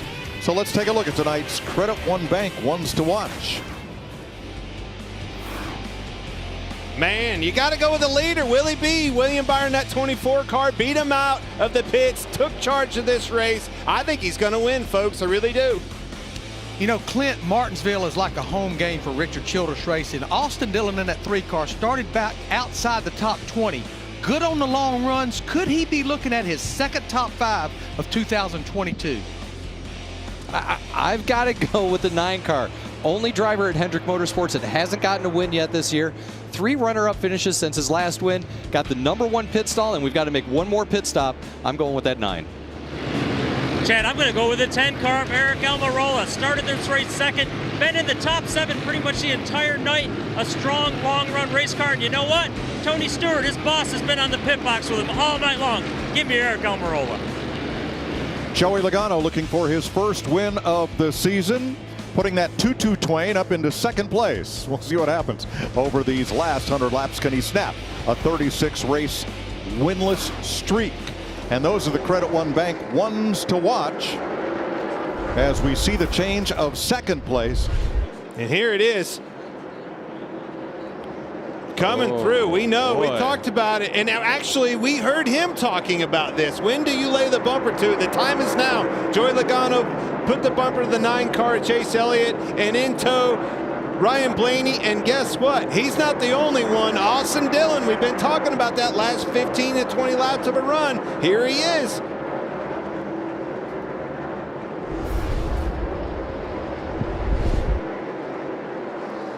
That's what Austin said he wanted. He wanted a long run. Really felt like his #3 Chevrolet really started to take off in the late stages. And man, it is coming on strong right now. Well, this race is certainly playing right into his favor. See if it continues that way. If it does, I think for sure a top 3. And like that, Chase Elliott has been dropped to 5th place. That really hurts my feelings after my prediction just a moment ago. But look at the difference. Gave up that lead, lost the lead on that pit road. We heard him talk about his page, couldn't switch that page. One thing Chad and I both saw, he was slow on his pit road speed. Larry pointed out that the pit stop was a second half slower, but I'm telling you, his rolling speed was off. The 24 drove right to his bumper. I tell you, the biggest thing I see with this 9 car right now is how bad the lap time has fallen off. And you know, we were talking a while ago, these guys can go quite a ways more on fuel, probably another 50 laps. Alan Gustafson may have to think about short pitting this 9 car just because of what I'm seeing with lap times. Well, Elliott has the fastest lap of the race, but here's your Xfinity fastest last lap. Joey Logano trying to catch William Byron. He's 1.4 back. Had the fastest time, Austin Dillon, Christopher Bell, Austin Cindric, Ryan Blaney, the fast 5. I like what I heard Larry said right there, Chad. We heard you say, man, I'm holding strong. I'm going to wait. I think a caution could come out. I don't think it would be worth it. If you start to see your driver slipping back, losing spots, how much do you have to see there before you call him in, try to short pit, and make up some of that time? Oh, man, you're really putting me on the spot here, Yes, sir. Clint. This is not the position that I want to be in, but that's, you know, we got to listen to these guys because you got to pay attention to what everybody in the field is saying. You've got your crews and your engineer. Everybody's listening and scanning. If you start to hear some chatter that people might start to be doing it, once again, just like we said at Richmond, you got to be on the front side of it. You got to be the first one to draw if you start hearing people talk about it. Regan? Mike, just to update the 9 of Chase Elliott sliding back just a little bit. Reported a few laps ago to the team that he hurt the right rear of that race car. Ever since then, he's been loose with the car. Can't get drive off, struggling more and more. I think that all comes down to giving up that lead. I think it all comes down, just like I said, giving up that lead, not having the affordability of that clean air, coming off the brakes, rolling into the corner, managing every aspect of that long run. He didn't have that as soon as you put that 24 car William Byron in front of him.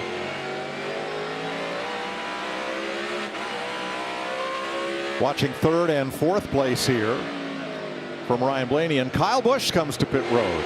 Your first one to flinch right there, guys. This will potentially open up the floodgates to start to see some guys come down to take an opportunity. 19 to March. 19 coming also.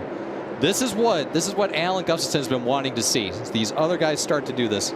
If he's going to do it, he's going to be doing it here quickly. Regan. Mike, you see the 18 of Kyle Busch, one of the first to fit, as you mentioned, or the first to fit, I should say, all night long. Doesn't matter what he does, just too tight with that race car. Cannot get that race car to turn. And the 19 of Martin Truex Jr., same deal. He has been tight in traffic all night long. Pretty good by himself, but cannot turn that race car. Another 4-tire change. Justin Haley is in. Otherwise, pit road is vacant right now with 107 to go.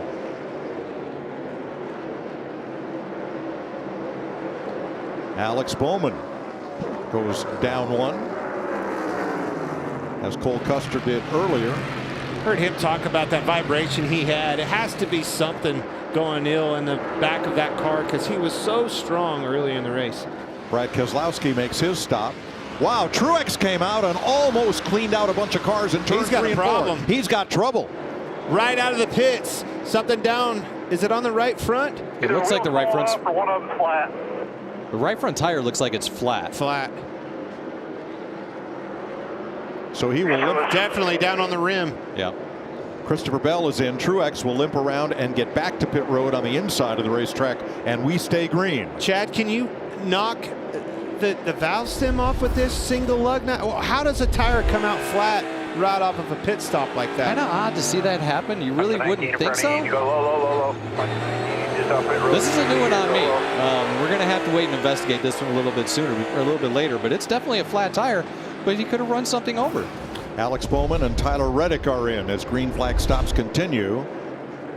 And another car went high up the racetrack in 4. That was Keselowski, who just came out of the pits on brand new tires. Here comes the 9. Chase Elliott on pit road. And these guys coming on and off of pit road are the things. The 48 car just locked up big time getting into turn 3 on those cold tires. This is when you get your caution. This is why you continue to stretch it, because it could show up like that.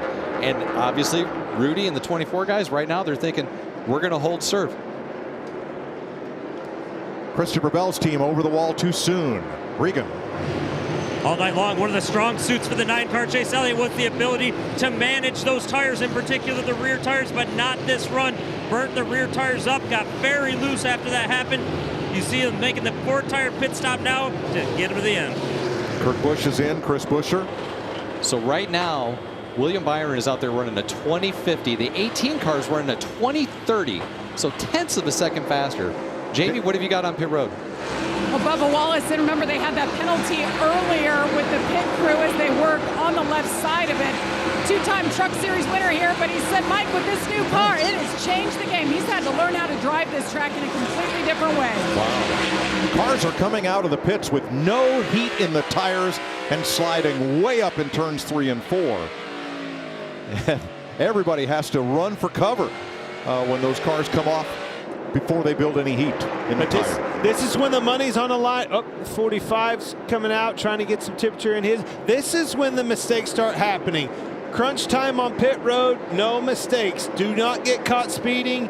No too soon over the wall. Everybody hit your marks. Cannot afford to make a mistake. Jamie. Kevin Harvick coming off his best run of the year of second. They feel like they're really starting to hit their stride. And it showed in practice yesterday and tonight, doing a nice job. You see the chassis adjustment there, been running top 10. Regan. Eric Almirola in the 10 car. It's been very strong all night long. Started tight, felt like the track was even tightening up more. That's the biggest problem for them. Cole Custer is on pit road. Remember, it's only 39 degrees ambient temperature here. Kyle Larson is in. So is Corey LaJoie, and here comes leader William Byron to pit road. So building heat in the tires, it's going to take more than a lap or two. And he brought the 22 and the 3 with him, pitted on the same lap. I was wondering if the 3, as fast as he was on those, backside of those runs, if he'd stay out. He didn't. Everybody on pit road, Jamie. 3 of Austin Dillon been really good, as you guys have documented. You even talked to him. Gets better as that long run goes. So this race is played right into his hands. The 24 of William Byron as well. They have been solid. That clean air has been really good for the 2014. Just 4 tires there. Austin Cindric completes his stop. So now we need to watch, where does the 24 come on track? in relationship to the cars that pitted first. So the 18, we got the 9 pitted before him. Where does he come out in relationship to those guys? Well, Kyle Larson's going to come back in. Too fast exiting pit road for the number 5. That's that costly air that I was talking about. Cannot afford those mistakes. This last green flag pit stop with no room to make it up. He was 9th. Chase Briscoe on pit road, Michael McDowell, and Ross Chastain. So, Brian Blaney and Todd Gilliland, Eric Jones, Denny Hamlin have not made their pit stop.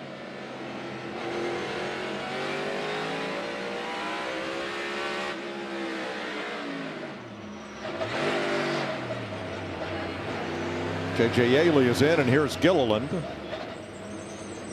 Jamie. Brian Blaney stops right on that number 12 pit sign.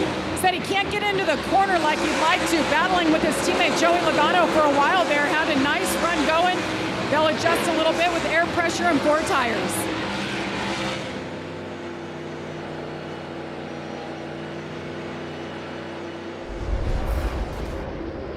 Now, just before pitting, Blaney and Almirola on fresh tires. Wow. Trying to get his lap back right there on the leader. So pit stop cycle's complete. William Byron is back out front with the 22 behind him. He's got about a 2.5 lead.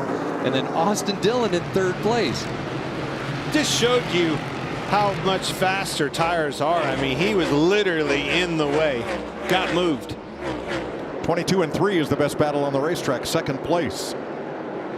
Traffic ahead. Harrison Burton to the inside. And Todd Gilliland.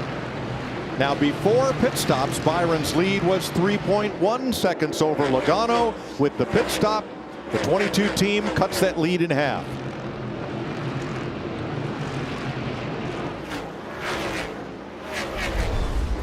"90 laps to go. Have we seen the last pit stop of the night? We'll see."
Caution for debris in turn 4. Chase Elliott and Kyle Busch are coming to pit road. The big winner here is Eric Jones, who had not been on pit road since lap 185. So he is in 12th place. And pit road not very busy, only about 6 takers. Jamie. And Kevin Harvick, taker on this stop. You know, he just came in and got those fresh tires. They opted to come in. The rest opted to stay out. Let's go to Regan. 18 car Kyle Busch pitted. They felt like they were going to drag a lot of the cars behind them down pit road. That did not happen. He's been tight all night long. And Chase Elliott, the discussion with him and Alan Gustafson was, we can't win the way we are right now. We might as well try something. 17 cars in the lead lap. I also would have expected more of those guys to have pitted right there. Pretty interesting. But and you called it. Brad Keselowski gets the free pass. Free pass on this one. And earlier on the green flag stop, Christopher Bell's team was over the wall too soon. That's why he is back in 19th, 1 lap down. 2 exciting weeks coming up for Fox NASCAR coverage. Here's a preview. Easter Sunday, Sunday, Sunday. Start your engines. Head on down to the Bristol Motor Speedway. It's a half mile of dirt so dusty it'll make your vacuum puke. Oh, but that's not all. Week after, it's Talladega. With a track so long, you'll need binoculars taped to a telescope just to see the finish line. The speeds are different. The wrecks are different. The driving will be different. But the fun will be the same. It's Bristol and Talladega. Buckle your seatbelts. You couldn't have 2 more different weekends to look forward to. That dirt race next week, I'm telling you, you want to talk about unknowns? We are going into that race with more unknowns, in my opinion, than we have in a long time. I cannot wait to get there and call that race and watch it all unfold. And then Talladega, you want to talk about wild. Everything's wild at Talladega, from the infield to the racetrack. The Advance Auto MyTrack Challenge is back this year. Visit advancemytrack.com. Vote for your favorite NASCAR Advance Auto Parts Weekly Series track. Each vote enters you for a chance to win weekly prizes, and your favorite racetrack will win too.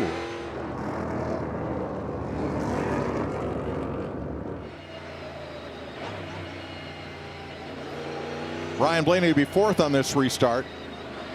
Now, Byron, ahead of Logano, does not have a teammate behind him. Which lane do you want for this restart? Yeah, you're going to take the bottom. Oh, I shouldn't say that. I'm going to suggest the bottom. Driver, what do you think? You're good going, Chad. This is the first time I think you're going to see this whole choose cone thing be such a valid discussion, and I obviously goes from William Byron's decision and all the way through the field. We saw Ty Gibbs choosing that outside, getting himself 2 or 3 spots this time, another caution, 2 or 3 spots the next time, obviously getting himself into a situation where he was a conversation for the win. But I'm telling you, the gloves are off, boys. This is the one thing this race needed to turn it on end, and it's here. Now wait, he's avoided the conversation. What is the answer? Are you going to the top or are you going to the bottom? No way. You passed me on the inside. That's shame on me. You passed me on the outside. Congratulations, you earned it.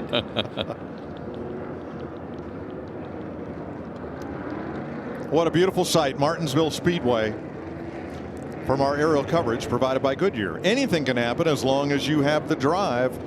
Goodyear, more driven. You think you've seen bumper tags so far tonight? We're just getting started. Better give those belts a little bit of a tug here before you get to this next restart, guys. I know a crew chief used to say that a lot on Fox. Yeah.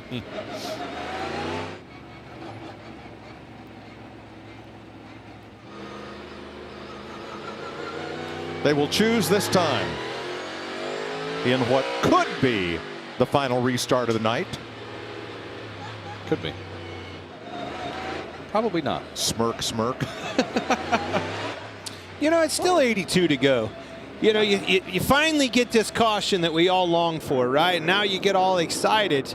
It isn't like it's just time to take the gloves off, like I said, so to speak. Hey, you see it right there. Watch this choose. And I think back here is where this really gets interesting.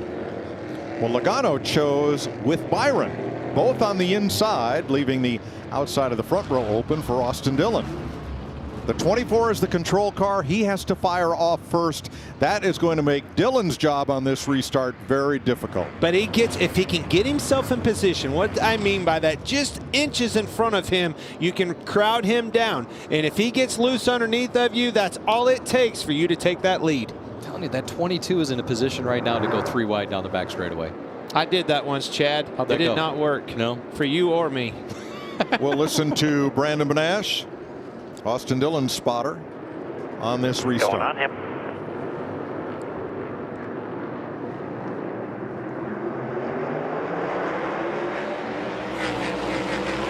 Still inside, half back with us, line up bottom.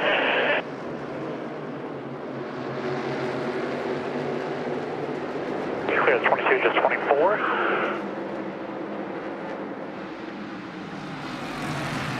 Inside 22. Bumper, clear, get down, you're good, by half. Dillon used up a little corner getting down to the inside on Joey Logano. 3 wide, a little further back. Kyle Busch way on the outside, but he's going to get away with it and make that pass. This is where these drivers are going to have to be careful. One wheel lock up in a slide, you're going to be into that car on the outside of it, and both of you will be round. Kurt Busch, Ryan Blaney getting into it here. This is for 4th place. The dive bombs are picking up.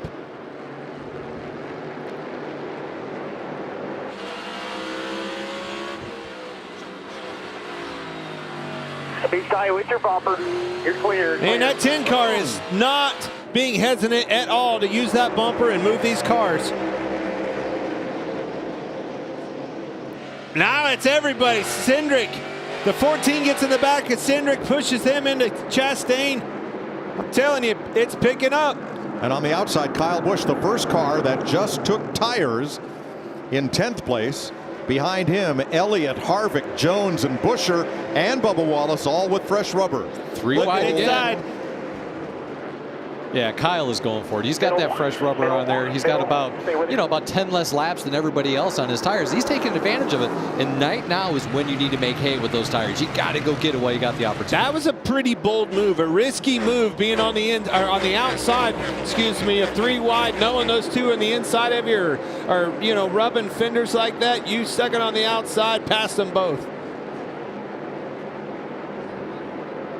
Chase Elliott on new tires also compared to some of these other guys right now. He's trying to navigate it, get back up in there. Also Eric Jones and Kevin Harvick all on new tires, and Bubba Wallace, the 23. Where did Eric Jones come from? Got himself back on the lead lap. He maintained that free pass position and then started coming forward. Ryan Blaney and Austin Dillon just ran their personal best lap of the race. That 3 car is licking his chops right now. As good as he's been on the long run, he's hoping this thing goes green for the next 72 laps to get himself in position to go up there and battle with William. And he's right there with him. He's matching lap time right now within 100th of a second. You're right, and it's almost to the lap in his favor. It's exactly, if you look with 70 to go, that was right back in his wheelhouse when he really did shine. And by the way, he's holding serve, like you say, to him on the short run. So if he can stay this close, don't overdrive this car. Don't forget what got you here, Austin. You got to make sure that you manage this situation just like you have every other long run. Let that car do the work and afford you that opportunity that it has every single stage.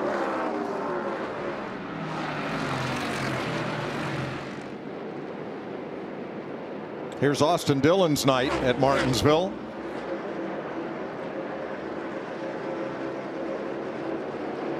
Coming up to 2nd place here with 70 laps to go. Lacking just 0.4 of a second of the lead, which William Byron has held 3 times for a total of 140 laps here.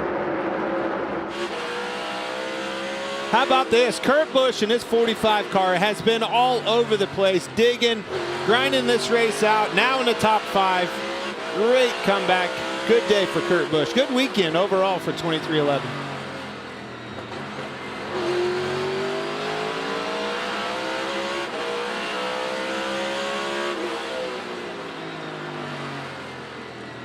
These drivers are shifting 4 times a lap And it's just added a whole new dimension to racing here at Martinsville. Did you hear the difference in the driving styles? It's the first time I've really paid attention to Kurt. He's downshifting right dead smack in the middle of the corner. Everybody else is using that downshift, getting into the corner to slow it down. He reaches, see, car is completely calm, almost right before he's back to the throttle, reach over and downshift. That's drastically different than anybody else we've seen. And that's saving your tires also, right? Yep. That's helping it. It's not shocking the rear suspension. It's not blowing the rear tires off and sliding them through the center of the corner. He's not using the gear to turn the car. So that means his car is handling really, really well. It also means it's another adjustment you do in the car if that thing's loose in. If that thing's loose in, don't entice that thing to be worse off by, like you said, shocking those rear tires with the massive downshift. Well, he is gaining on Joey Logano. 3rd to 4th there, as William Byron leads Austin Dillon by 0.7 of a second. The last time a car numbered 3 won a Cup race at Martinsville, that was Dale Earnhardt. Austin Dillon was 5 years old. 64 laps to go. William Byron out front in Martinsville, Virginia on FS1 as we take you Fox side by side.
.56 laps to go. William Byron leading by just less than a second. And look at how many players have gone 5 for 5 and are still alive for a shot at $5,000 of Clint's money on the Fox Bet Super 6 app. Now the final question deals with the race finish and which of this year's winless drivers will finish ahead of the others. Hendrick Motorsports has led all but 6 laps tonight, and those 6 laps were all during the green flag pit stop cycle. Ryan Blaney led 5 and Austin Dillon 1.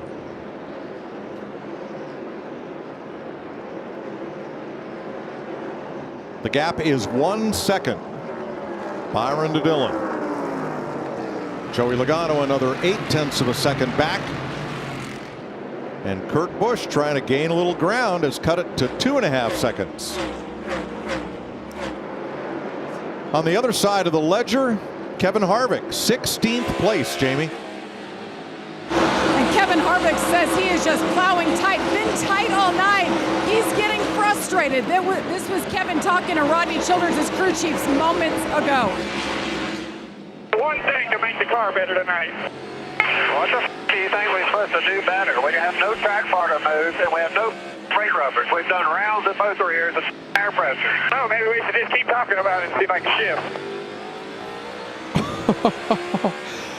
Tempers, emotions, everything gets heated along with the brakes here in Martinsville, and it's really difficult for the crew chief to try to help your driver out. It's a new race car. We don't really know from a crew chief perspective what we can do in a little bit of adjustments that we can have, you know, and we haven't had cautions. Not a lot of cautions to work on your race car. There's nothing more frustrating than being, you know, struggling in a track like Martinsville. Everything is amplified. And you want to talk about frustrating? Listen to this. How this has happened.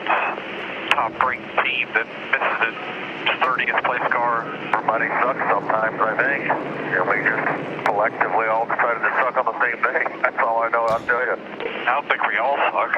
Everybody but you. I agree. Same dude that had like 500 laps here last year. It's awful. It's frustrating. I understand. It is what it is.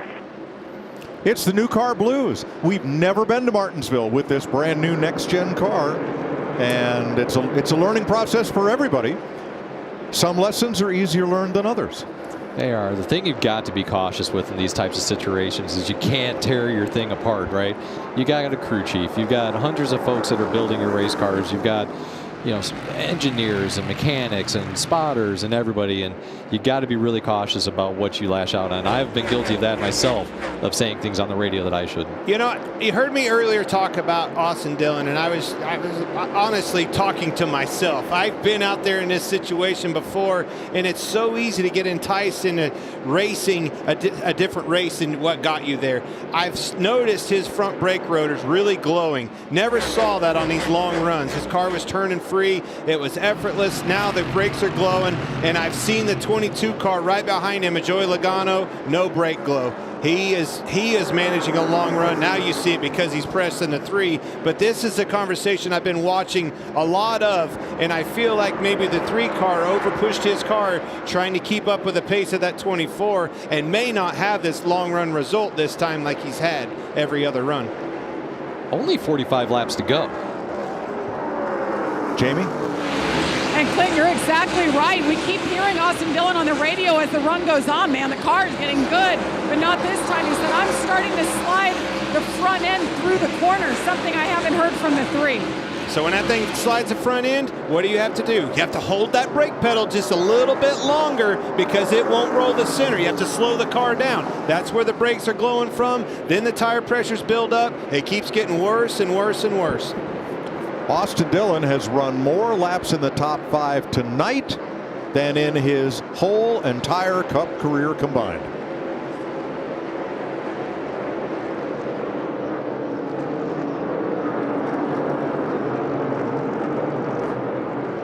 That in-car radio, though, for the driver, that is his safety valve, that is his turkey popper, whatever it is, that is what the driver uses to let his steam off. That's right. I've always called it the pop-off valve. It's finally released.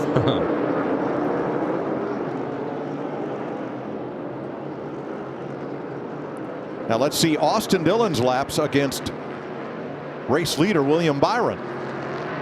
It'll reset every lap, but you see how their line is just slightly different. Yeah, it was really interesting. I love to hear Clint's opinion on this. It looks like the 3 is driving into the corner a little bit harder. Williams floating it in there a little bit more.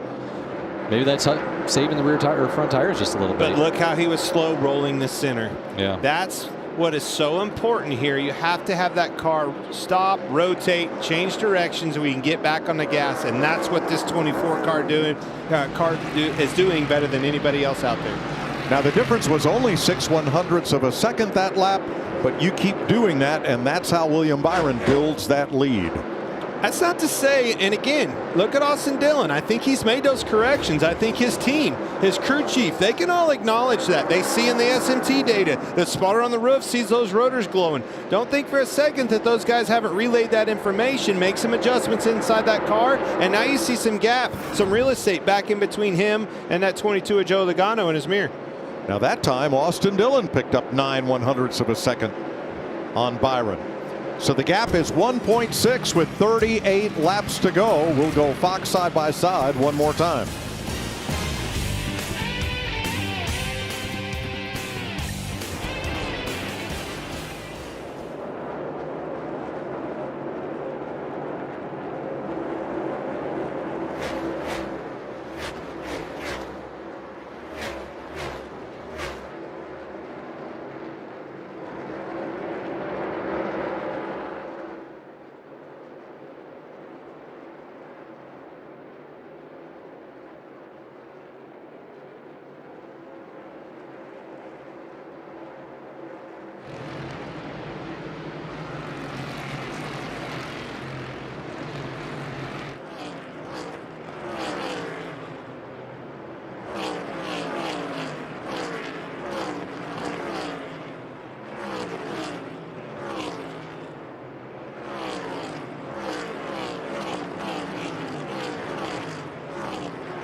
.30 laps to go in Martinsville.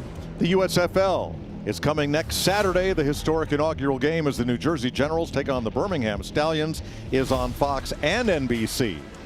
Next Saturday, 7:30 Eastern Time. Looking forward to watching that. Man, I've been saying it. You know, are you a gladiator or you're a stallion? I've just took a liking to the Stallion boys, and I'm ready to watch them do some work. I think it's going to be a lot of fun to follow along. William Byron now 1.9 seconds up on Austin Dillon.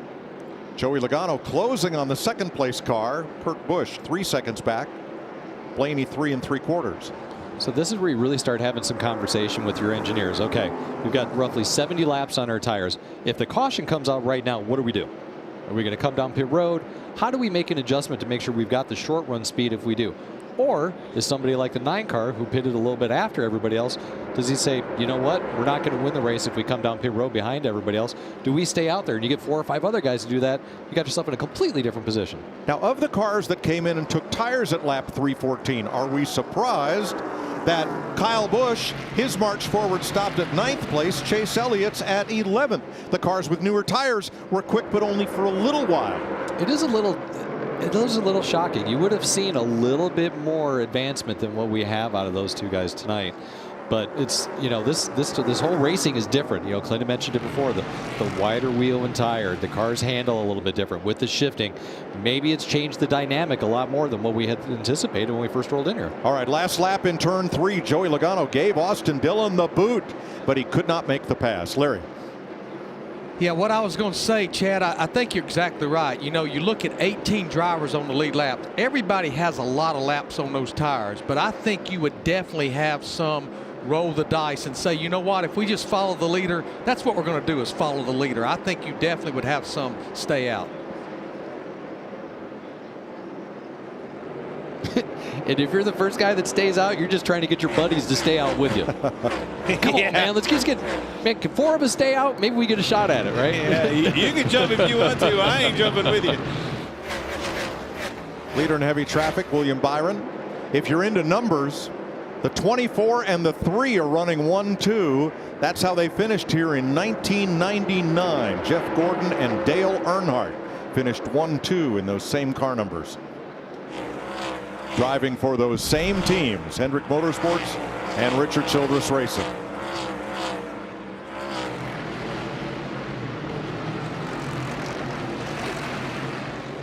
After that shot from Logano, Dillon has picked it up. He's now working race traffic, and he's got the lead down to 1.3. I'm telling you, I'm liking the adjustment that Austin made in that car. I don't know, you know, I didn't hear that, but I just feel it and I sense it. I look at his brake rotors and how he's making these laps. I think this car's coming back to him a little bit. And this is exactly where it did. This part in the run, that 20 to, you know, 15 to 20 laps at the end of every run, that thing's been extremely strong, and he's done it in traffic. After Which, a bump and run, is exactly what they have. Sorry, Mike. Yes, you're good. After that bump and run, Chase Elliott got past Tyler Reddick, and it brings Elliott back into the top 10, though it took him 50 laps to do it.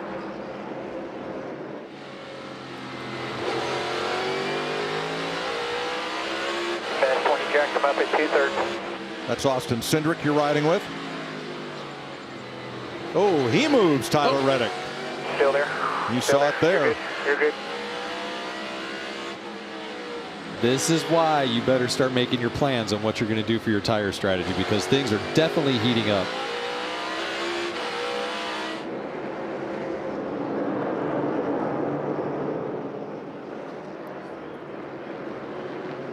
Oh. 17 to go, and Dillon lost a lot of ground on that lap in traffic.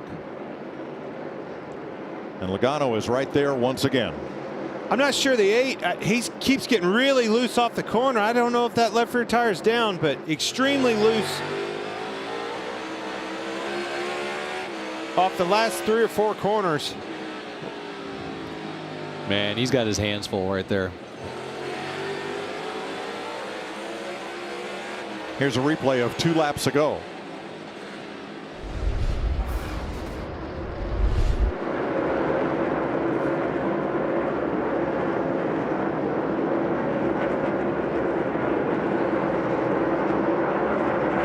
Yeah, that's what I was talking about, just loose off the corner. But he's not only loose off the corner, Tyler Reddick has his hands full getting into the corner as well. We've heard a couple of drivers today talk about they beat up the right rear tire. Once you beat it up, you can't get it back. And if you continue to abuse it, which he is right now, as he's hung on the outside of the racetrack, outside groove, man, you're not going to do any good. Well, we mentioned earlier, the last time we raced at Martinsville at night, Denny Hamlin ended up 3 laps down, and that's where he is right this moment. Tough night for team number 11. 13 laps to go in 6 of this year's 7 races. The final pass of the night for the win came in the final 10 laps.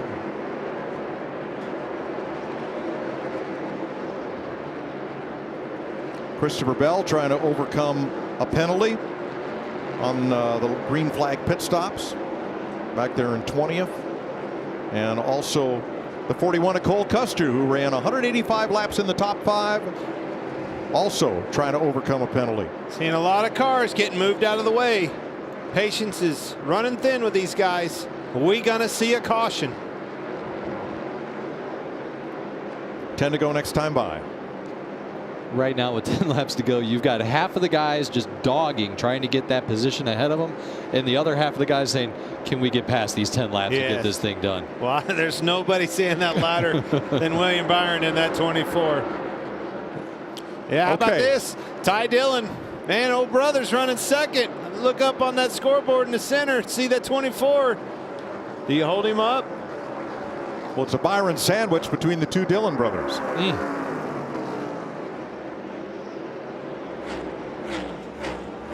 2.8 seconds. Byron to Austin Dillon with 9 to go. And Dillon's second place could be in jeopardy. Joey Logano just about 4 car lengths back of the second place car. This will be the longest 5 miles for Rudy and that 24 team, just watching this stuff click over. Kurt Busch and Ryan Blaney within a car length for 4th place too. Here's Blaney to the outside. Traffic ahead for those two. Double wide in front of them. Yeah, Blaney's putting a bumper to him big time. Close up to your bumper. Half a car went down. Oh, this lap traffic really coming into play here. Only caution. Could you yell that just a little louder? Hey, caught me off guard, David Gilliland. It's holy cow. It's Jamie's birthday. I think Clint just got a present with that yellow flag. Let's see what happened. 4th caution flag of the night. Whoa. Oh. Locking up that left front tire, getting into the corner. Holy cow. This race just turned on in. You said it. All right. Everybody pitting. Anybody going to chance it and stay out? What are we doing, Chad? Whew. I see some gamblers up there in that top 5 or 6. Kurt Busch in that group, they're a gambler. Ross Chastain, that one group, they're gamblers. Yeah, okay. The hardest part is to take that guy off a point, that 24 car. That is the hardest decision to make as a crew chief. What is that guy going to do? I have been in this position exactly with Rusty Wallace behind us when I was crew chief on the 48 car. We stayed out leading the race. I'm thinking, man, we got this thing with just a handful of laps to go. Everybody on the racetrack pitted behind us. Right. Everyone. You were the lone soldier out there. It didn't look good. We didn't even make it past well, the green light's on, boys. Look, we're going to see right here. Excuse me. See if we can find him. Kyle Larson gets the free pass. Let's stay here. Rudy's staying out. So Kyle Larson gets the free pass. The last time we had this few cautions at Martinsville was 1977. Oh, look at that. 18 car, first one to bite. From 9th place, Kyle Busch comes down pit road. Eric Jones is in. Among the lead lap cars, Kevin Harvick. That sure caught me off guard. It must have caught me off guard because it caught both crew chiefs off guard. No gamblers. Larry? Yes, Clint. He told me we're gambling. I honestly, that caught me completely off guard. I thought that 3 car was dipping down. I thought he was going to be a taker, and if I think the next 7 or 8 were going to follow suit. Alex Bowman came in, both the RFK Fords.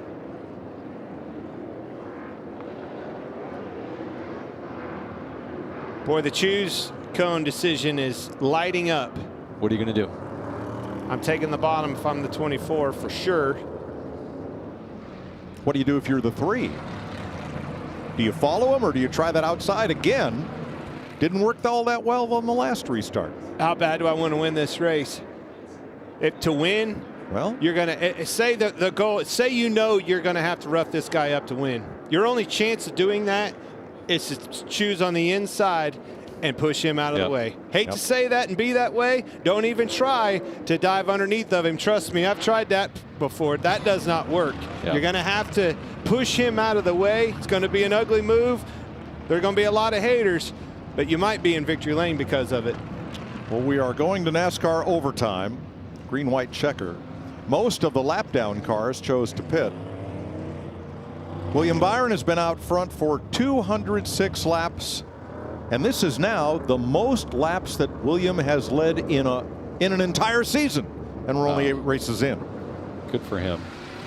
That team's done a great job the last handful of weeks. I know we mentioned it earlier in the show, but the effort that they put in together, extraneous races, things that they're doing outside of the Cup Series, just trying to get him more laps. Just really, really proud of those guys. I'm quite certain that's what's going to happen with those front two cars. I want to know, you know, where I'm at is what Logano's going to do, what Kurt Busch is going to do. Those are the two that I feel like really have a chance of taking that outside, you know, option and going for it, trying to pin them down on the outside. All it takes, just like I said, Austin had a great jump on that last start. He really did, almost to the point of my man, don't get out too far, because it was really close whether or not maybe a decision to be made there. That being said, all you got to do is get a little bit of an edge, get that car loose underneath of you, and you're going to come off a 2 in the lead. Last night's Xfinity race, it was a cold, cool night like this one. And the final restart, it came down to overtime. Brandon Jones in the 19 restarted third, but Sam Mayer and Ty Gibbs got together, and Jones from third on the restart went to victory lane, while Ty Gibbs unloaded on Sam Mayer. Point is exactly what I said. I watched that race back there in my bus. He started third and moved him out of the way, and that guy ended up in a fight, and the other one was in victory lane. That quick. So if you're not in victory lane, do you fight? My mama told me nobody wins in a fight. Well, I've seen you fight. You ain't really ever seen me fight. I saw you scrap at Phoenix one year, I think. That was, they couldn't find him. All right, Choose is coming this lap. Oh, man. The first race William Byron attended was right here, this race in 2006. Then he went on iRacing, and 6 years later ran his first race in a Legends car. There are his parents, and he's been setting records in this sport ever since. Those are two big supporters of his. They fly all over the United States to watch him race. Here we go. What's going to happen, Clint? 24 to the inside. Exactly what I said. So the key factor here.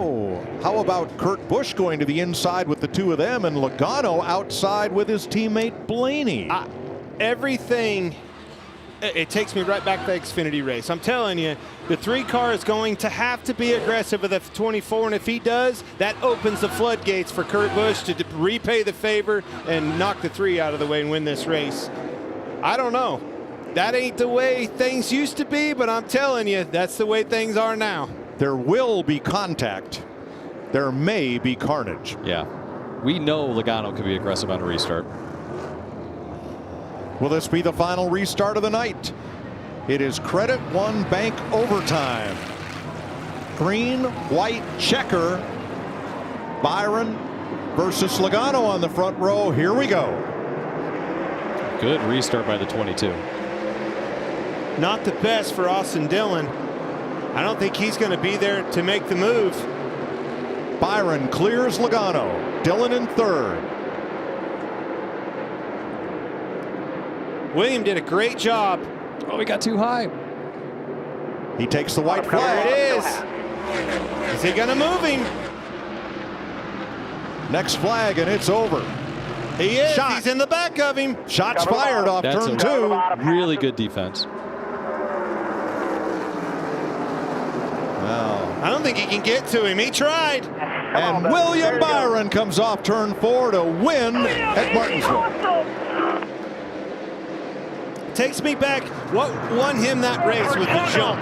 He slowed them way down. Austin Dillon didn't quite have it timed, and it actually caused a lot of them to spin the tires, including that 3, and got him a good jump. Went off and won this race. Great job, William Byron. Did everything right.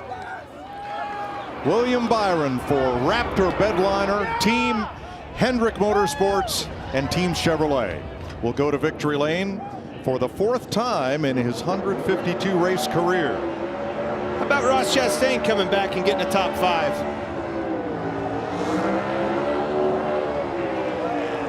Logano second, Austin Dillon third, Ryan Blaney, Ross Chastain. Then the Busch brothers, Kurt and Kyle, Eric Almirola, Chase Briscoe, Chase Elliott, the top 10. A lot of highs and a lot of lows in this race. And William Byron has just become this season's first 2-time winner.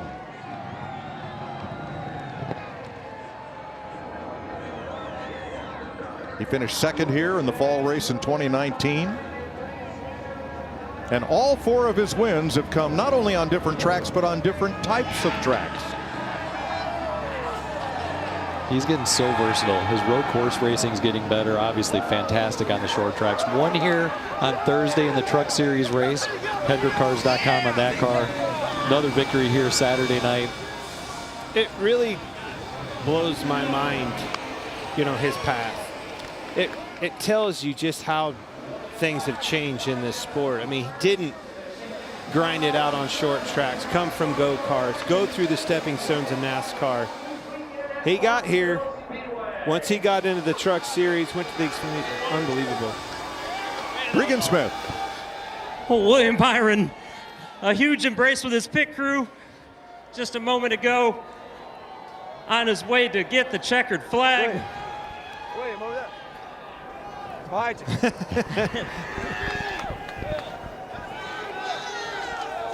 William, your crew got you the lead at the end of stage 2.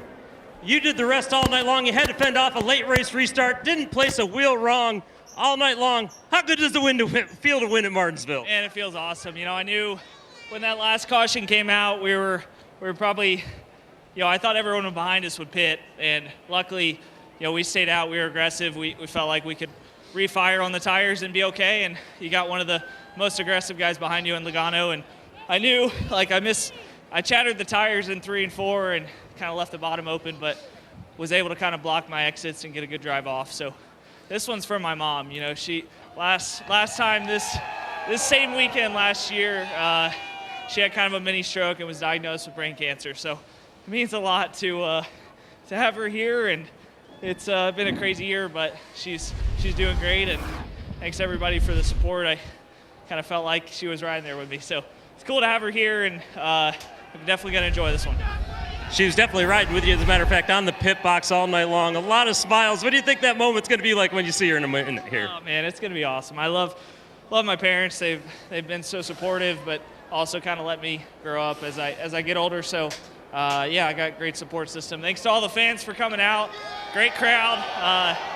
Always wanted to win at Martinsville. Got 2 clocks this weekend, so I enjoy that. William Byron gets the grandfather clock.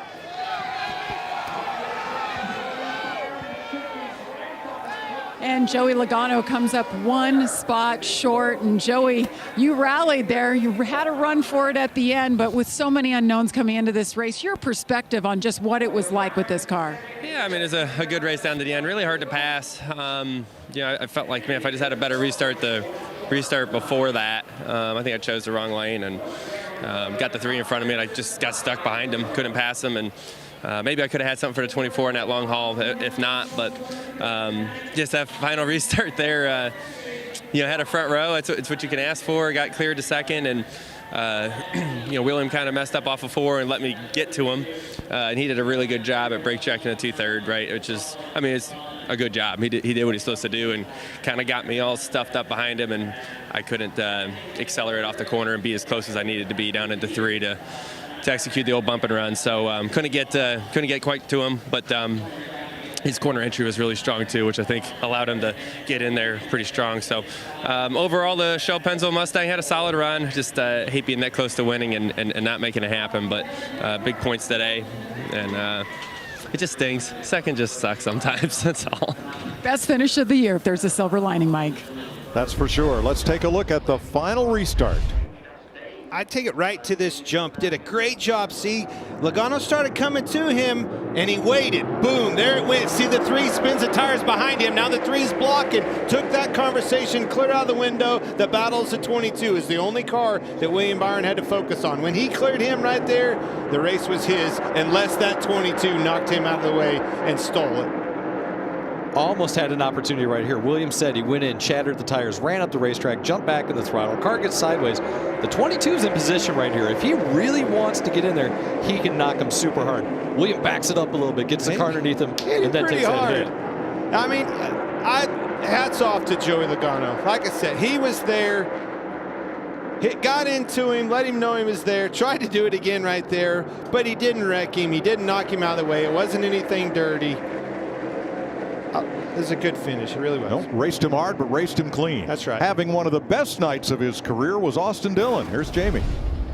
Absolutely, and his best career finish here at Martinsville. And Austin, we didn't have to wait to the end to talk about you coming on. We talked about you all race long. So are you excited where you finished, or are you bummed because you were so close? Well, you know, I'm a little bummed. You know, I like to pride myself, and when we get those situations, is being clutch, and that was anything but that on that last restart. I spun the tires pretty good through the gears, and once I got back in line there, I had some grip, and I feel like, you know, we had good forward drive all night long, and I just felt like if we got through the gears, we're gonna have a shot at them. But our Get Bioethanol Chevy was really fast. Our guys, we've been working our tails off. I'm not gonna say we haven't, because we've been in the simulator. We've been working really hard to make this car as good as possible. We want to get RCR a win, and that's what we're here racing for. I want to shout out to my wife and Ace back at home, and thank the good Lord for bringing us a good run. That was a lot of fun.